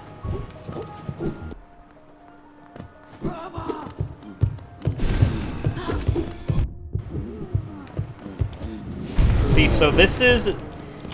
I kind of alluded to this earlier, but anytime they give you these fights and these low ceilings, it's kind of a pain in the ass. What I would do is gather up a bunch of soul from the little mooks. I don't know what you would call them, the bourgeoisie, the aristocrats, whatever you want to call these guys, and then use spells to get the big guy, because when the ceiling is low, it's really hard to pogo on him. Okay, but we've done everything. Okay, so the reason that I was so against doing this first is because... oh boy. This next boss is quite infamous, and rightfully so, I think. Or should I say these next bosses are quite infamous. You'll see what I mean in a second. But okay, before you go into this room... Please, please, please, for the love of God, do yourself and the world a favor. Go up here, there's a hidden thing, break the thing, and then go up here, break this thing holding up the chandelier. Please do this. So what that does, well, you'll see. I mean, as you can kind of already see the ramifications of it. And then you're going to want to use your dream nail to hit these guys and fill up your soul meter before you enter this fight. Okay, so now you're all ready. You can walk into the middle of the room and have the thing closed behind you. Well, what's going on? What the hell is going on? This is so weird. I'm so scared. Yeah. So this is Watcher Nights. This is a Watcher Night, I should say. And alone, it doesn't look so bad. He just keeps trying to hit you, and then he'll Sonic or the Hedgehog you, and then he'll jump. Yeah, not too bad. This guy, I don't think. Yeah, see, kill him. He doesn't have too much health. Yeah, so that wasn't so bad. And then, oh, we just gotta do it again, right? Well, yeah, you gotta do it again, and now there's two of them. Put up that one SpongeBob clip, please, editor. Okay, but seriously, these guys are hard. Their hardest attack to dodge is the jump move. The first bounce will always target you, and then the next bounce is just a consequence of that one. So if they're close to you, the bounce won't go as far, like the second bounce won't go as far. The second bounce does not target you, only the first bounce does. I will say, for these guys, Vengeful Spirit is even better than it usually is, because you can double dip on it. You can hit both of them with one. And of course, the way to tell what's happening is... Like, I wish you could see the entire arena, but you really can't. Probably because that would make it hell, but you have to pay attention. You have to use your ears. So when you hear the bouncing, that's how you know they're going to do the bounce attack, obviously. And when you hear them rolling up without bouncing, that's how you know they're going to do the roll attack. Okay, so great. I just fought the duo, and now I'm done, right? No, there's even more of them. There's quite a bit of them. Take this fight slow. Do not try to rush this. Please do not try to rush this. It's... Oh my god. Oh my god, see, yeah, shit like that will happen. What the fuck is going on? These guys are acting so weird. They never do that weird, like, man. Like you saw him, he bounced directly into the wall, then he didn't bounce back. Usually they bounce off the walls a bit when they roll right into it. Yeah, You can see that harmless little stab attack that they were doing earlier, they're not doing them so much anymore. This, and... Because there's two of them, it's very difficult to get a good heal off. Like, you can do it, you just need to be very careful about it. Like if they're both charging at you, that could be a good time. If they're both bouncing, that could be a good time. Like, here's probably a good time. That wasn't a good time. Like, that would be a good time. Like, yeah, one of them is worthless. Two of them, it can be a lot. It can be a lot. There's never going to be more than two. They never triple up on you. And this is the reason why we dropped the chandelier. We would have to fight an extra guy. Like, there would be one more phase of two at the end there if we didn't break that chandelier. So I would recommend breaking down the chandelier. I know I made that look easy. But I died so many fucking times when I was doing this for the first try. Do not do these guys first.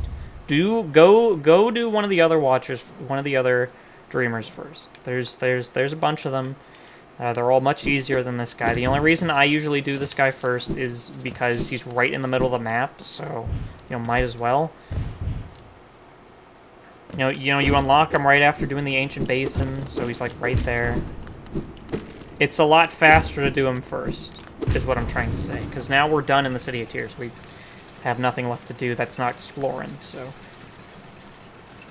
Just gotta go up this long-ass elevator. I hate this fucking elevator, it's so long. Pew! So now we just gotta kill this guy, and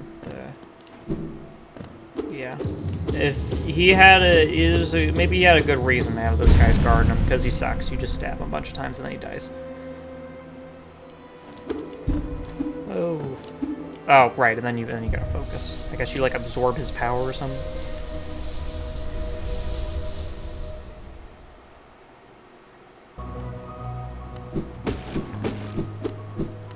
Okay, so now I half lied. There is some more things we have to do in the City of Tears, technically, I guess. So we want to open up this hole here. You should have a key that you've gotten just by looking around. There's a bunch of them. I think you could buy one from Sly if you haven't found one yet, but I'm sure you found one by now. We need to go down here into the Royal Waterways. Boy. There is some good stuff down here. Obviously, there's a lot of money, eh? Oh, hello. Don't take something that isn't yours. That's the law. Everything you see here belongs to me. Yeah, don't give this guy fucking money. Fuck that guy. I don't know why I came up here. Don't give that guy your money. It's my money. We really only need one thing down here. And we technically don't even need it, but there's a precise trick you can get, you can do to avoid getting the upgrade down here, but it's just easier to get the thing. Yeah, watch out for these guys. So the enemies in the Royal Waterways are certainly some of the trickiest we've seen in a while. By trickiest, I mean they're like sneaky. They have a lot of tricks up their sleeve. Like these guys, they flip every time you hit them, and they have different movement patterns based on that. And as you saw, those guys split in two, like the standy up guys. And then you hit them, and then they split in two. This is also a place where you need the Lumifly lantern. You can see him; he has the lantern out because it's too dark. Okay, yeah, we want to go to the poop zone. That's where we want to go. We want to go to the poopies.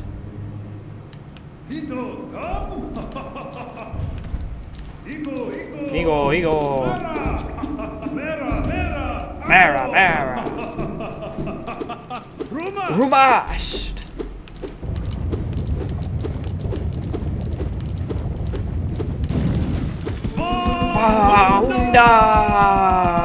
This is the Dung Defender, and this guy, he's not too hard, I don't think. He's kicking my ass because I suck, but you probably won't have a bad time. This guy gives you a lot of easy heal. Whenever he's throwing the poop, that's a great time to heal. Then this would also be a good time to heal. Maybe not. Same rule applies. Whenever he's standing still, just Descending Dark. Whenever he does the stun, whenever he gets staggered, that's a great time to heal. Whenever he goes under the ground, you can Descending Dark, but like he has to be like under the ground, like doing that. That's where you stun him. Like if he's like diving and coming back up, you can't stun him when he's doing that. And when he is throwing things, be careful because his arm will hit you. Like as he's throwing the poop, his arm will extend a little past his hitbox, and that can't hit you. So be careful about that. Yeah, this guy is not too bad. Just jump over him while he's doing that. Hit him. Staggered, Descending Dark, or heal if you need to heal. Yep, and there you go. Yeah. Not too bad. Pretty easy, especially considering some of the stuff we've been through with Watcher Knights. If you could be Watcher Knights, good old Dung Defender here ain't gonna give you much trouble at all, I don't think. And now we can go back to what we were doing down there, now that we've drained the acid. So I will meet you back down there where we were. Crystal, when you see a crystal, that's an indication to do a little jumpy move. You use your crystal heart. Please don't forget that you have it, because it can be helpful. I mean, even past the points where it's required, again, it's still helpful. Try not to do what I just did. Avoid being stupid. These guys remind me of that one bird from Angry Birds that gets really big. I forget what his name is. His name's like Orange or something. His name's Dewey. I like the name Dewey. I think Dewey's a funny name. Isn't that the name of the kid from Malcolm in the Middle? Isn't his name Dewey? Dewey is such a stupid name. I mean, no offense, but it's funny. If your name is Dewey, you gotta admit, you're a little silly. Alright, so now that we're here in Isma's Grove, we can eat Isma's tear, or consume it, I suppose. I guess he doesn't really have a mouth, does he? So I don't know how he would eat it, but maybe it just kind of permeates through the skin. But now we can swim in acid. This should be burning our little tootsies off, but not anymore because we are protected. And as you can imagine, that will be helpful. But also, as you can imagine, it is slightly cheesable. Like you can kind of go through acid. Like you don't really need this, but. Like, you can, like, dash above the acid with the crystal heart sometimes. And get the game to set your spawn somewhere else. Like, even if you fall in the acid, I mean. Like, it can set your spawn in a advantageous spot. So we can go through here and talk to our friend, Eternal Emilicia. And I quite like her. I think she's funny.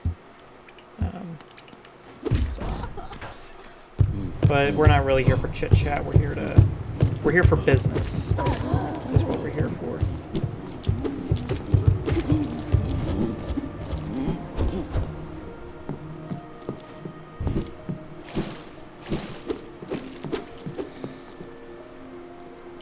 Okay, so now we go to this rundown looking place. We can actually sneak under here. And go over here. Save this guy, because of course we have to. We literally have to. Can't do anything up there yet. I'm gonna get blown up. Die. Now going through here, we arrive in a new area. Kingdom's Edge. Kingdom's what? Kingdom's doing what? That's not very appropriate. Don't you guys love my humor and wit? Or, you know, me saying things, at least. We can all agree that I'm at least doing that. So this is where the enemies start getting hard. And by hard, I mean annoying as fuck. I fucking... you know, these guys kind of became a meme. When the game first came out. They're called Primal Aspids. Everyone would say more like Aspid, right? Because everyone hated these guys. Nobody likes the Primal Aspids. I challenge you to find one person whose favorite enemy from this game is the Primal Aspid. You will find 0. You will find plenty of people saying more like Primal Aspid, though. You will find plenty of people saying that. Also, make sure you come up here and do this. This is important. You can also on that side too. Very important. Please, please, please, please make sure you do that. You know what to do when you see a bench sign. You don't need me to tell you. You go up here. Sit on this bench. I wonder if there's a boss fight a coming. There might be. There is. There is. I'm gonna give it to you straight because I like you and I appreciate you.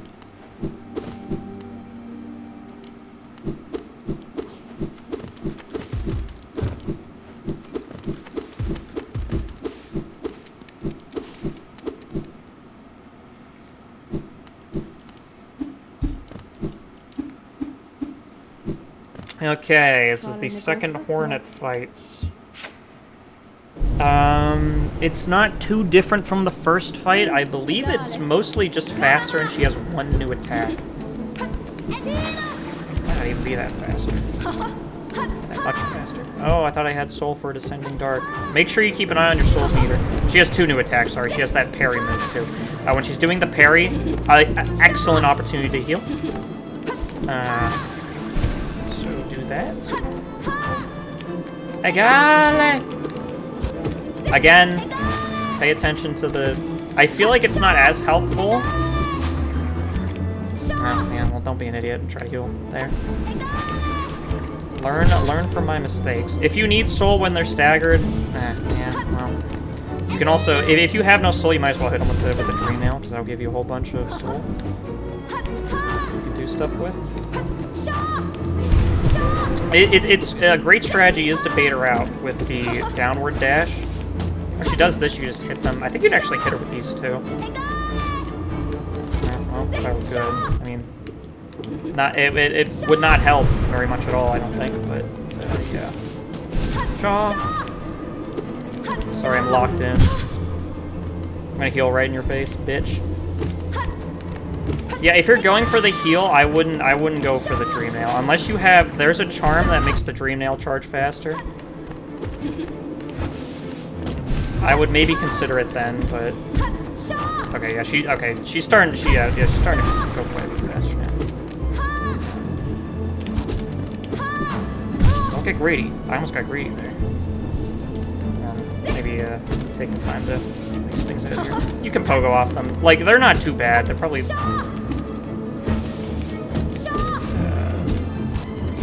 I'm kind of surprised she's still alive. If you do end up hitting her, again, just dash away. It's really not that hard to dodge it, even if you do hit her while she's doing the parry. It's like a very not threatening move. Okay, hopefully it doesn't go for as shitty for you. Like that did not go very well. It's fine. It's still one, so whatever. But and then you go through here, through the cast-off shell. A yoink. Marked by the King's brand. This, literally all this does is open one or two doors. It might open two doors. Pretty sure all this does is open one door. I fucking hate that thing. This is a very unexciting upgrade, unfortunately. But an upgrade it is nonetheless, so we do need it.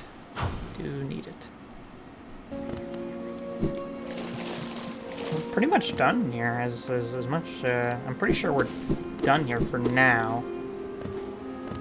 Well, actually, no, yeah, we're just done here. So, now that we've done that, we can leave. I mean, of course you're going to be doing more in the Kingdom's Edge. You're going to be doing your exploring, but, you know, that's everything you need. That's all the tips I have. I'm mostly trying to give tips for, like, the main boss battles, and then anything else I can find helpful. I can't really think of anything helpful in Kingdom's Edge. It's actually going to help you with your exploring, with your adventure. Take a seat. Ring the bell. Where do I want to go now? Probably Greenpath? No. Let's go to Forgotten Crossroads. There's something I want to show you in Forgotten Crossroads.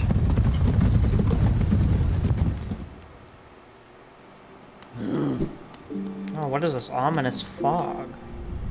Oh my god! Welcome to the infected Crossroads. They're different. It's different now. Everything is much scarier and much more dangerous. Well, most things are. That guy was not very that guy was not very scary nor dangerous, was he? Kind of forget where to go from here.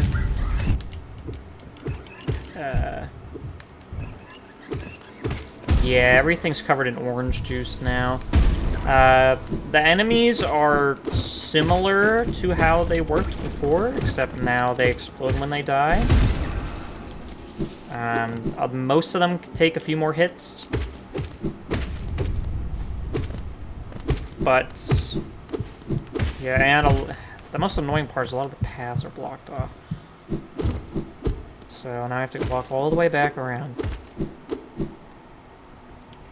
I get it, they want to make, like, the main place more dangerous, and, like, I like the new enemies and stuff. I don't know why they needed to block off main pathways. I think that's a little stupid, but, you know, it is what it is, I guess.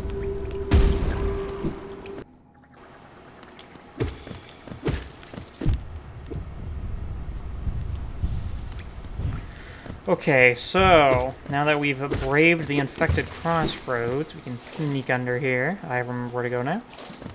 Wee, yee, yee, wee. Wee, wee, wee, wee. Welcome to Fog Canyon. Now this Fog Canyon is a weird one. In terms of how it's laid out. As you can see, I'm forgetting. Forgetting the layout. I will say you want to be careful of these big guys. Of the big jellyfish guys. As you can see, they explode. So what actually happens is when you hit them, their bodies go flying. Let's see. Their bodies go flying, and then from where they land, they send this explosive shot at you. The best way to avoid this is by hiding behind platforms, which unfortunately did not work there, but usually it works. Make sure you're looking down and around. You can use the right stick to immediately look down if you don't want to wait for the fucking him to tilt his head. Like a slow asshole. You'll immediately move the camera if you use the right stick, which is very convenient. I believe this is the right way.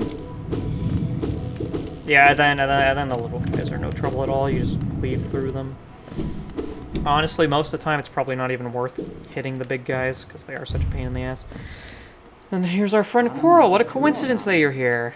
We're exactly where we need to go. I wonder if he's going to be helping us out a bit on our adventure.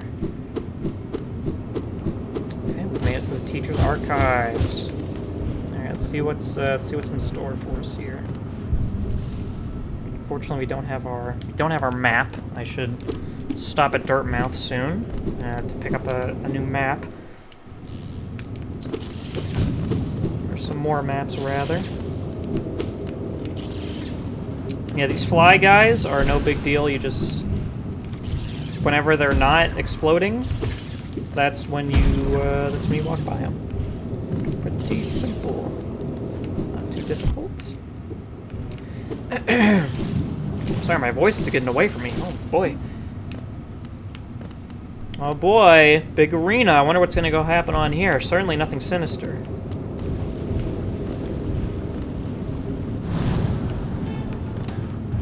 Uumuu!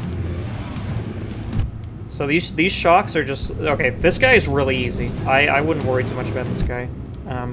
Even if he hits you, he's really easy to just heal. And especially if you have Ismus here, you can just take a dip in the bath. It's usually pretty safe down there. Oh, look who it is! Look who it is! Our buddy's helping us out. Now that it's exposed, we can hit it a few times. Now we just gotta wait for another cycle of attacks until give us an opening. Okay, don't put yourself in a corner like that. But you know, you see what I'm saying? Like I can just heal here. Come on, Coral, help me out here, buddy. Thank you. Hits in. I really wish I got that Descent of Dark off. That's okay. Really doesn't matter what you do in this boss. It's pretty easy. This is definitely the one I would recommend going for first. This boss. Oh, god damn it. Because he's pretty freaking easy.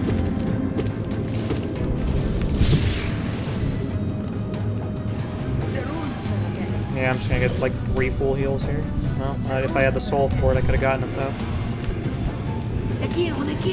Like, I really don't have any tips for this fight. Just stand where the electric beams aren't. Like, keep moving, obviously, just in case he decides to track you down.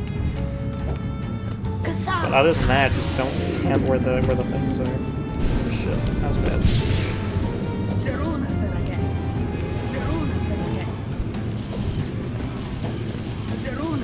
Saruna Seragam. Pagano, Pagano! That's my favorite. Pagano, Pagano! Kasa!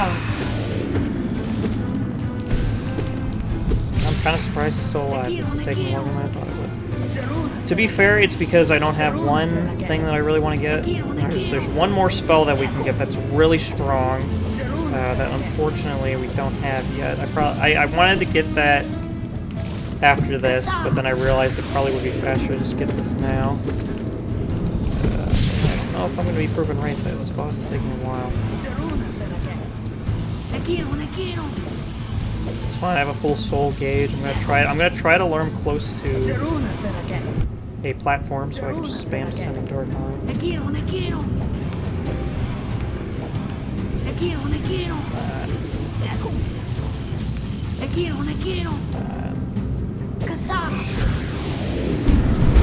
Oh. Well, of course, the moment I get my shit together, the boss is over. Oh well. Okay, so now we're done with that.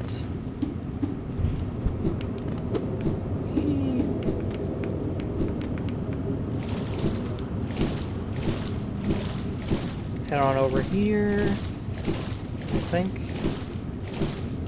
I remember where to go, right?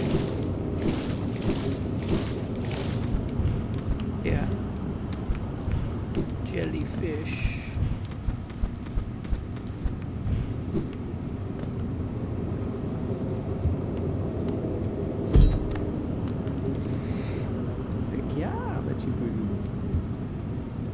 So Coral's gonna say some things. I'm sure he has a very interesting story that you're going to figure out.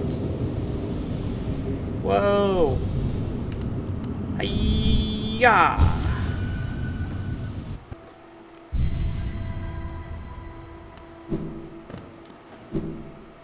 And then, same as last time, hit the bitch in the balls, and hold B. Whee!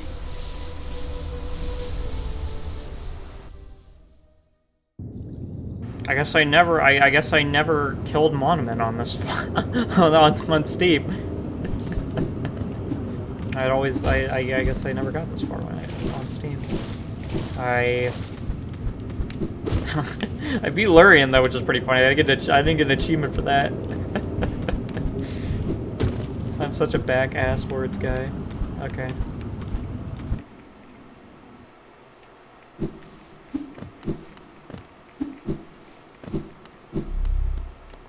Okay, this is what we need the King's Crest for. This is actually what we need it for. Opens the store here. That's literally all it does. I'm pretty sure that's the only thing that the King's Crest does. So now what we want to do with that information is if you just hold right here, you want to go, because we need to go to the right, so this is like, there's a bunch of spikes and shit down here. So if you're just on the right side, it's pretty safe. Whee! Of course, bounce off that. Try to make sure you're full health at this part. Not that it's hard, it's just dangerous. These guys, like, there's some guys coming up, there's some enemies coming up that can fuck you up a bit. That's why we're gonna try to go through this part as fast as we can. Okay, this part. So, I said the Monarch Wings are really good. This is why. You can bounce. Every time you pogo off an enemy, you get another jump. So you can just completely cheese a bunch of platforming just by bouncing off these assholes. But you gotta be careful. For one, they don't give you any soul when you hit them. And two, they do 2 damage instead of 1. I guess 1 damage wasn't enough for them. They need to do 2 damage. Which is a little fucked up, but now that we're up here, it doesn't matter. That's why we wanted to be so fast. Because now that we're up here, turn on the lighthouse, we don't have to deal with these guys. But then we can just whee!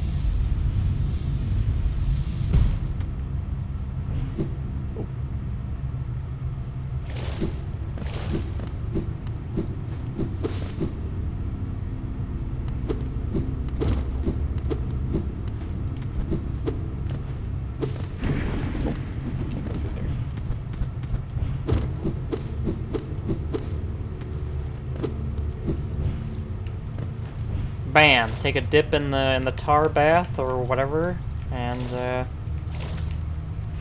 come on. Doesn't take that long. There we go. We get the Shade Cloak. This is an upgrade to our dash move, and if you read the description, it's exactly what it sounds like. It just lets you, you know, shoop, yoink, shoop. There is a bit of a cooldown, as you can see. Like whenever you use it, you can't use it like twice in a row. It takes a sec, and you can tell with there'll be little orbs that pop out of you, and then they'll go back into you. And then once it like pulses, you're ready for another one. So just keep that in mind. Don't spam it thinking you're invincible. You are very much invincible. And that's all we need down here. That's all we can do down here for now.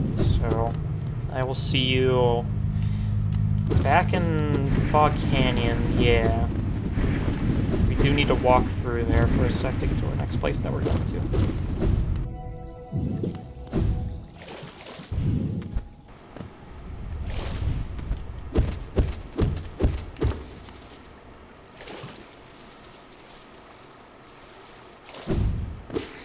Okay, yeah, so now we've made it to... I think this is the final area? No, it is not. This is the second to final area. This is the Queen's Gardens. This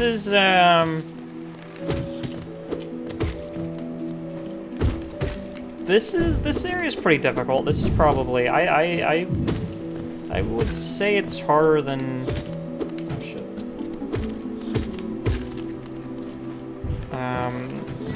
I would say it's harder than Kingdom's Edge, I think. I feel like it's a lot bigger than Kingdom's Edge. But what we want a few things from here, actually. So first off, the Shadow Dash, we need the Shadow Dash to get through these gates. Anytime you see these black gates, that's what you need the Shadow Dash for, the Shade Cloak. I just call it the Shadow Dash, but that's not what it's called. It's called the Shade Cloak. So thanks to that, we can go up here, and I think I'm going the right way. Yes, I am. Yes, okay. We want to go in here. It's the overgrown mound, and if you have basic pattern recognition, you probably can harbor a guess of what we're going to find here. Oh no, not a rush of mosquitoes. Very scary stuff here. Again, this is why you upgrade your nails, so you can just swap these guys away. Make sure you visit the Nail Master, especially when you're finding pale ore. Save up your, I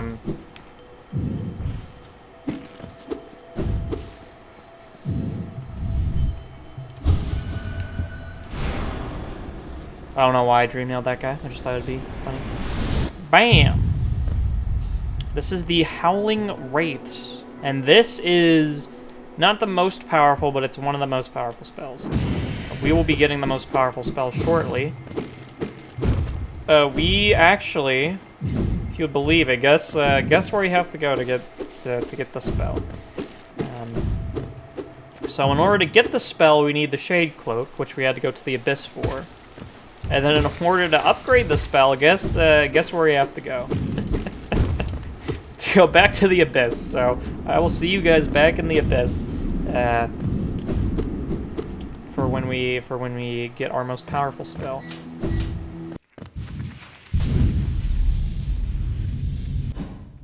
Okay, here we are, falling the Abyss again. Yeah, this is why you don't dive on the left side. You try to just go straight down.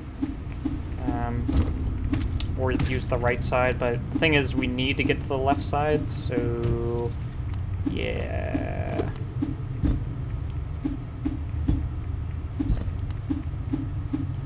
Okay, there we go. So, now that we're down here, we can go over here. Go over here and dash through here and up and around here. Through here. Then, we use our Howling Wraiths here. Whoa! Whoa, he's so powerful! The Abyss Shriek. Now this This is the most powerful attack that you have access to in the game, and it's not even particularly close. This does 3 hits, and each hit, I don't remember how much damage exactly. All that I know is that if you get 3 hits, it is the most power. If you get all 3 hits, it's the most powerful single attack in the game that you can do.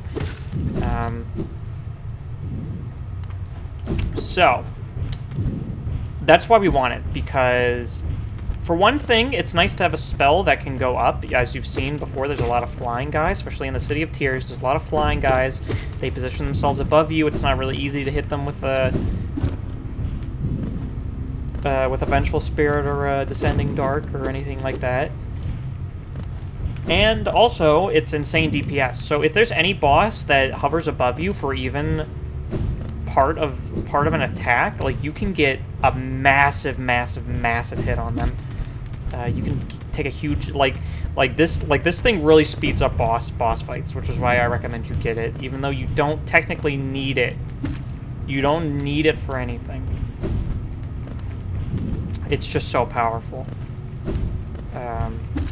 All the other spells you need, except for the you don't need the Howling Race or the Abyss Shriek, but they're just so good that it's hard to pass up on them.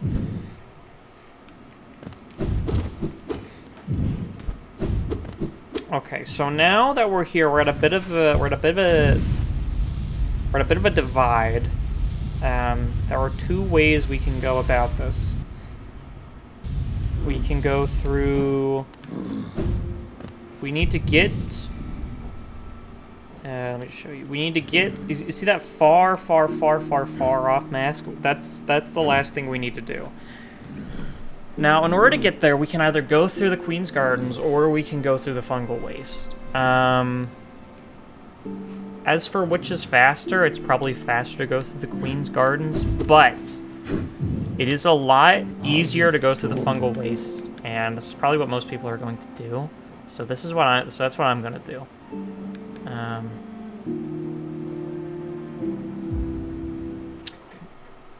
Also, because when you go this way through Fungal Waste, there's a boss that you have to fight.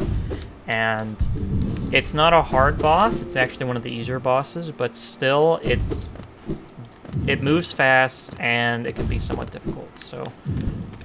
Oh my god. Am I doing some exploring? Oh my god, I am. Oh, fuck, dude. Are you serious?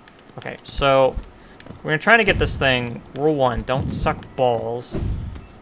Stand here, then jump to the right. Dude. Yeah, this is why you, yeah. Here, up here, over here, up here. Yep, and then over here, and then jump. Hold right. There you go. It's not hard. I swear it's not hard. Get a mask piece. As you could probably assume, you get 4 mask piece, you get another piece of health. We're gonna go through Fungal Waste. This should not take us too long. Okay, so we're back in the Mantis Village. We need to go through here in order to get to... oh my god, look at that, Absolutely cleaves through these guys. The Abyss Shriek is OP. This is where we need to go through here in order to get to where we're going. God damn it. Try to use the spike bound strategy, or you could just do it the normal way, which is just dashing, which is much easier, much easier. So in order to progress through the village, we gotta lower these things. And that lever will open up this path down here. Now, there is a boss fight, so I would recommend sitting on a bench. As you can see, there's a bench just outside the village. I would recommend sitting there. I'm just going to say fuck it, because, I don't know, I'm pretty confident. This is not a difficult boss, but it is still one that I feel is significant enough to mention. feel like most players are going to discover this. I haven't been covering every boss. I haven't been covering every boss in this video. I've covered every boss that I've come across, but you know, if you're playing this game, you probably want there to be some sort of surprises in it. And of course, there is a wealth. Trust me, it's been so many years. People have made videos on every single. There's probably 50 videos per boss on YouTube, detailing in depth the exact frame count of every single boss and all that shit. Okay. Enough rambling. This is where the boss is. So, you walk up to these guys, you have to challenge them because they're honorable. And this is the Mantis Lords. So, this is a great fight to... Okay. So, when they throw their things, you want to jump over them or go under them, stand in the middle, and then heal. That's the heal spot. It's not really important now, but it's going to be. God damn, I just clicked that. Yeah, so just pay attention. If you see them on the side, that means they're going to throw something at you. If you see them on the ground, that means they're going to charge you. And then if they're in the air, they're just going to come straight down every time. So you know exactly what they're going to do. Now this is where it starts getting tricky. Yeah, see here, perfect heal spot. Jump. God damn it. If I had been a little quicker on the draw, that would have been better. But yeah. So you just want to pay attention to where they're coming from. If one of them's coming from above, dash, and then the other one's coming from the side, then jump over. It can certainly be difficult. Yeah, never assume that you can take a heal like normally, but yeah, when they're throwing their things, that's when you stop and heal. And once you get used to their, like, they only have 3 attacks, so they're not too hard. So once you beat them, you can come through here. Oh, scary Mary, this is the Deepnest. Ooh. Of course, good old Cornifer's here. He is utterly terrified, as I am. He is basically giving this map away. It's pretty shitty, if I remember correctly. So yeah, this place is full of creepy crawlies, but that's okay, because you've been exploring, you got some nail upgrades, you got your spell upgrades, you probably have a bunch of charms. You're probably a rich bitch. You are well prepared for Deepnest. This place is not... The enemies here are not difficult. But there are a lot of them, I will say. There are a lot of them. This is just a basic shoot at you guy. Go up here. Yeah, you can tell when those guys are about to spawn because they make the noise. Like you can hear the rumbling in the ground. The floor will try to fall under you. If the floor falls under you, that's typically fine. Just try not to land in spikes.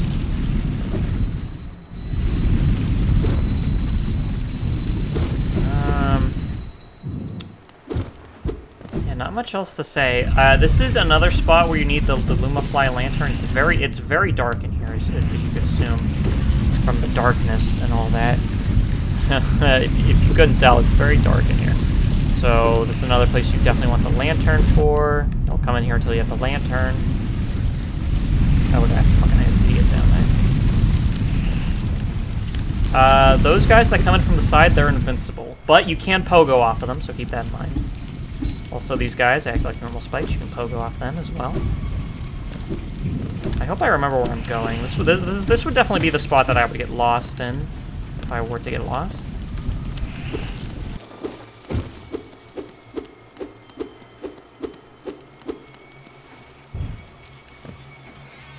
Okay, now this part is where things get fun. So these guys will follow you, and as I said, you can double jump. You can reset your double jump by hitting something. So you could pretty much just fly all the way through up this canyon.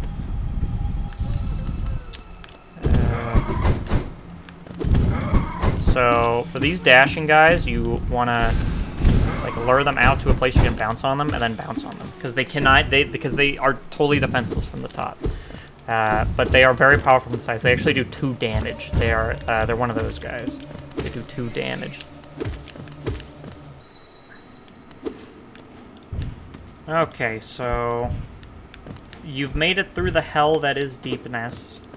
Thank God. There's really not a whole lot to it. You just kind of gotta bumble around in the dark for a bit. There is that sweet little tech. You can be awesome and epic. And, of course, there's no bench here. Why would there be a bench here? This place is evil. But there is stag station, so I don't know why there isn't a bench here, because you just sit on a bench at another stag station and then teleport here, but whatever. It's beside the point. Point is, we're here. As you can see, we're pretty much right on top of the thing. And if we go in here, we have some handsome chaps that are beckoning us to sit on the bench. And we could do that, or, if I remember correctly,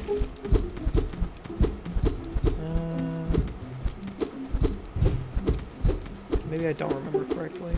Maybe I don't remember correctly at all.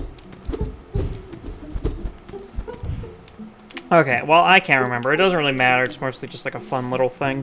But just sit on the bench. Then, uh-oh. Uh-oh.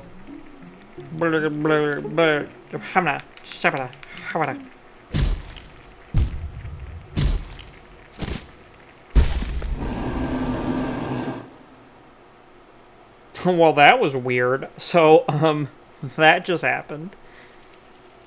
Yeah, then you get put in a little web. Not really sure how many visitors these guys are getting to warrant this disguise act, but sure, why the hell not? I certainly got a kick out of it, I guess. I thought it was funny. Okay, so once you're done climbing all the way up here, do the thing. You can do the thing. Wow, I'm getting deja vu here. I wonder what I'm supposed to do. Yeah.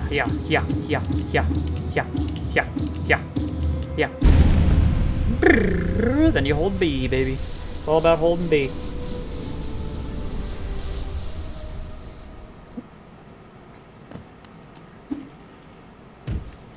See, I thought... I could have sworn that you could like go through here before you sit on that bench, and then they still disappear, and it's kind of funny, but I guess not. At least you can kick their masks around. I have no idea who the hell these guys are, but I don't even know if they're real. They might have been a mirage. Who knows? Maybe our hero was so tired they imagined some guys asking him to sit on a bench. Who knows? Okay, but we're done. We're pretty much done now. We've done everything that we need, and we've gotten the most helpful of spells that are actually worth getting, in my opinion. Because there is an upgrade for the Shade Soul that you can get, but it's not that important. I mean, obviously, there's a lot more charms and stuff that you could get that would be very helpful, but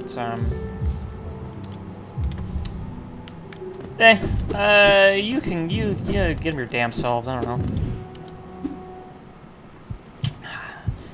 I can't hold your hand the whole time, but I will give you I will give you a little tip here. Yoink! There's a Hallownest seal there. That's a little tip for the people who made it all the way to the end of the video, because we're pretty much at the end now. I'm just gonna go in and do it. Whoop. Okay, so we're here at the final boss door. Now the final boss door is the final boss no more door. No more. Just, I believe there is a bench in here. Yeah, who in the right mind is gonna fucking walk down here? Alright, bench. Alright, make sure you have all the charms that you want. These are really the only 2 charms that I have that are worth a damn, unfortunately.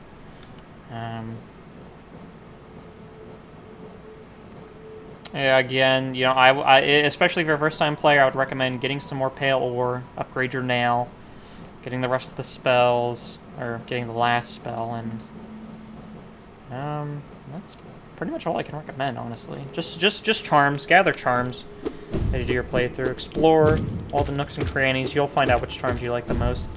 But you know, this is a pretty standard overview. A pretty standard tips and tricks guide, can be used for whatever you want.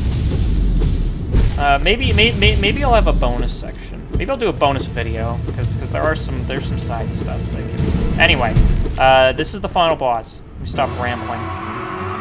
The Hollow Knight. Oh my God, that's why it's called that. That's why the game's called that. This guy.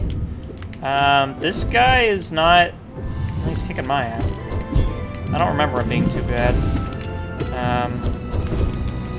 So, would you be mad at me if I told you I don't really remember how to fight this guy? So jump over his dead. Oh yes, he does have a block. Just watch out for that. Unlike Hornet, his block is not really good for healing because it does not last very often. I will say whenever he charges at you, you can Shade Soul through that. And then this part is probably the best part for the time for healing, when he does the attack, because you can just Shade Soul through that. It feels like this boss was made for Shade Soul, because he tends to lunge towards you, and that's a great time to, oh yeah, just avoid that. That can also be a decent time for a heal, if you're quick. So now I'm going to heal. Damn it. I think you really want to avoid the pillars, because I'm pretty sure they do 2 damage. Ah, damn it. Okay, let's try that again. Let's try not to suck them biggity balls. Whee! Oh, fuck this guy.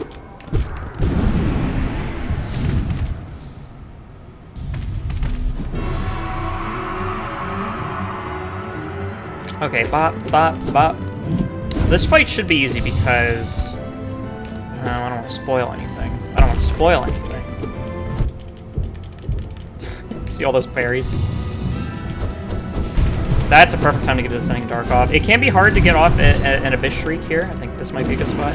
Beautiful. When he's staggered, that can be an Abyss Shriek time. And look how much faster we're beating this boss now using the Abyss Shriek. It just goes to show you how good it is. It really is that good. Okay, they do 2 damage. Oh yeah. So you could totally risk getting heals off. You know, like if he does 2 blocks in a row or something, like you could totally get a heal off. Wow. Holy fucking testing your luck.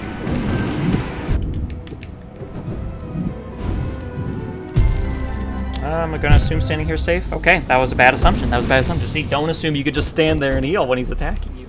That might be a good idea. Okay, yeah, once the violin comes in, you know you're getting to the end of the battle. Yeah, especially when he starts stabbing himself. Don't ask. There's lore, I promise. God damn it! I expected he would go the other way, but he did not. Yeah, again, usually you would. I think a big thing here to mention too. At this point in the game, you're supposed to have more health points. Like you can get more health. Like again, like you saw, we got some magic shards while we were doing this. That gives you more health, and also it gives you more soul vessels. So don't be intimidated by this. Is what I'm saying. It's not as hard as I'm doing it. I'm doing this very unprepared. You will have many more things if you are being a good boy and you're exploring, and you're doing your exploring. Yeah. Okay, well, it might also be easy if you don't just stand right in front of the stupid face.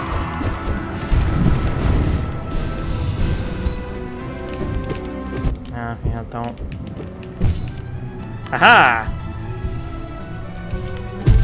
I win.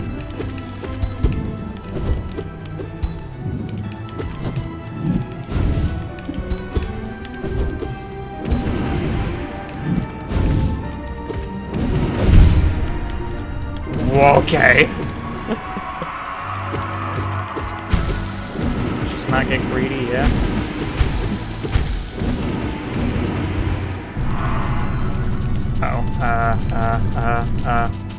Yeah, just focus on the ball. When he does that move, just focus on the balls that have the trajectory to hit you. Like, don't look at any of the balls on the other side.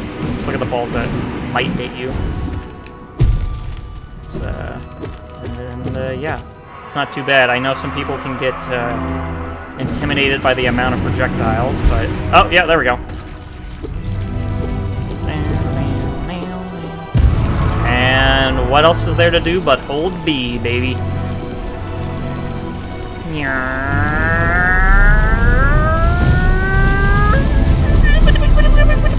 He's charging up his ultimate orange juice screwdriver drink extravaganza.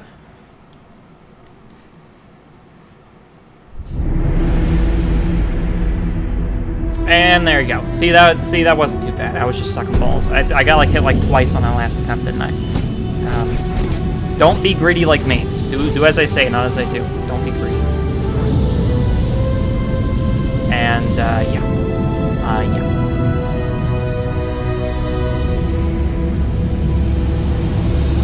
Interesting. You cannot skip the ending cutscene. I did not expect that. I expected you would be able to skip it, but that's okay. I'll just sit here, I guess. That's fine. Oh my god. I defeated the Hollow Knight and became the vessel. So that should be pretty much the most important tips and tricks if you just want to get through the game. There is, of course, a fuck ton of side content. There's like 40 more bosses. Okay, maybe not 40 more bosses. There's like 30 more bosses. Actually, there might be 40 more bosses. There's a lot of bosses in this. There's a lot more enemies, period. And a lot more, like, a lot more stuff. I can't skip the credits. I have to talk through the entire credits, like some Neanderthal. It literally won't let me. I thought you could at least speed them up. Oh wow.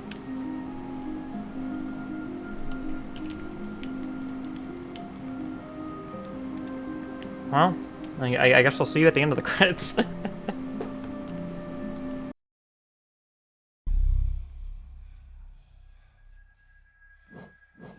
Okay, so... yeah, once you beat the boss, you just load into the game as if nothing happened. It's one of those kind of games. There's not like a post-game or anything.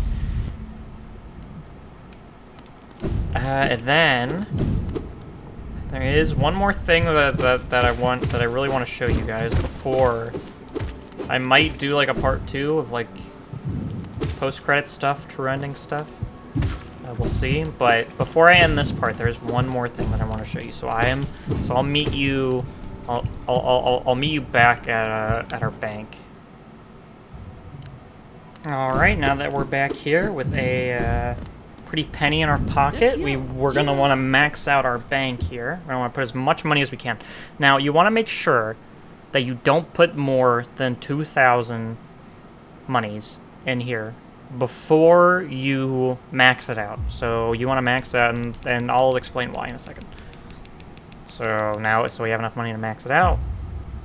We want to put 450. Okay, we're done. So now that we're done here, we can leave.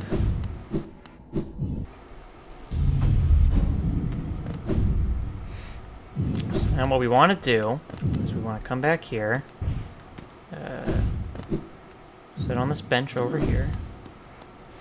Okay, now we're going to get up and we're going to walk back. And when we find what we see there, when we see what we find there, I want you to remember that I will never lead you astray.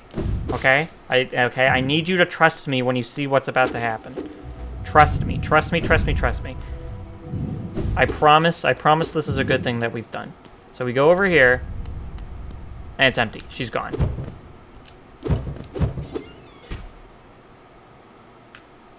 And as you can guess, she still has our money.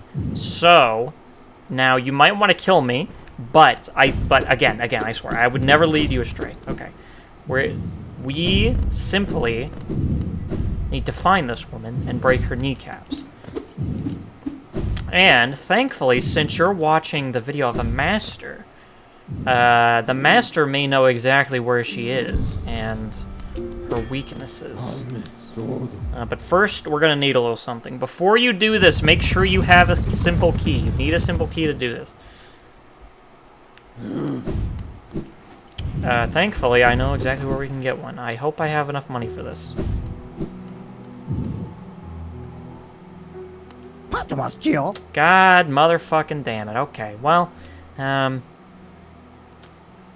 I'll be right back. Alright, so, yeah, if I were you, make sure you have a key before doing this. I didn't really need to, like, grind or anything. I just went to collect the money from the grubs. Yeah, so if I were you, I would make sure I had a simple key on hand. You don't have to buy them. There are some scattered throughout the world. Again, we did need to use one for the Waterways, to open the Waterways, so keep that in mind. But now, if you just go to King's Station...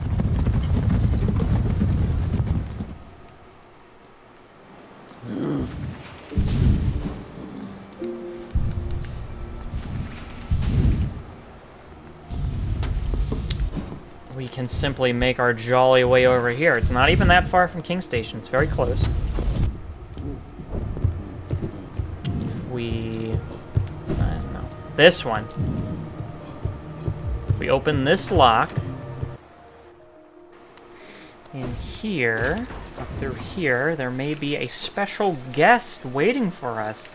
And they may have made, they may be ready to make good on our investment here.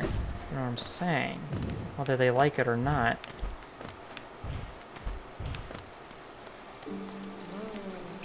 Welly, welly, well. Look who it is. Fancy running into you here too, my friend. Is it your Geo you're after? Well, you see, it's a sad thing, but it's gone. All spent. The cost of running a bank can be high, so I had to charge a somewhat large service fee to your account. Perfectly legitimate, of course. Just part of the whole banking deal. But thank you so much for visiting. You'd run along now, won't you? If you would allow me some privacy, I'll be done here soon. Then you can have all the spa all to yourself. Oh, but she's a bit of a liar, isn't she? You've never been a truth teller. You've never been very good at telling the truth. I'm sure you got some lunch money in your pockets there. Hey! Okay. Hiya! Hiya! Hiya! Hiya! Hiya! Hiya! Hiya!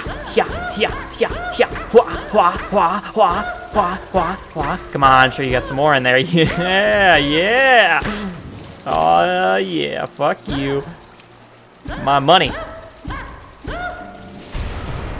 Unfortunately, spells don't do anything. It would be really funny if they did, but they don't. So you just pogo on her, you can kick her around, you can hit her against the wall, have her bounce around, find a secret room.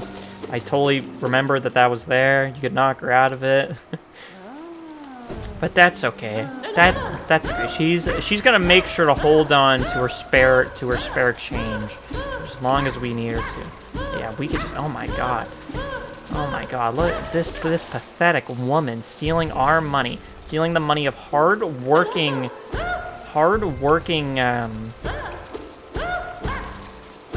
what would you call this profession?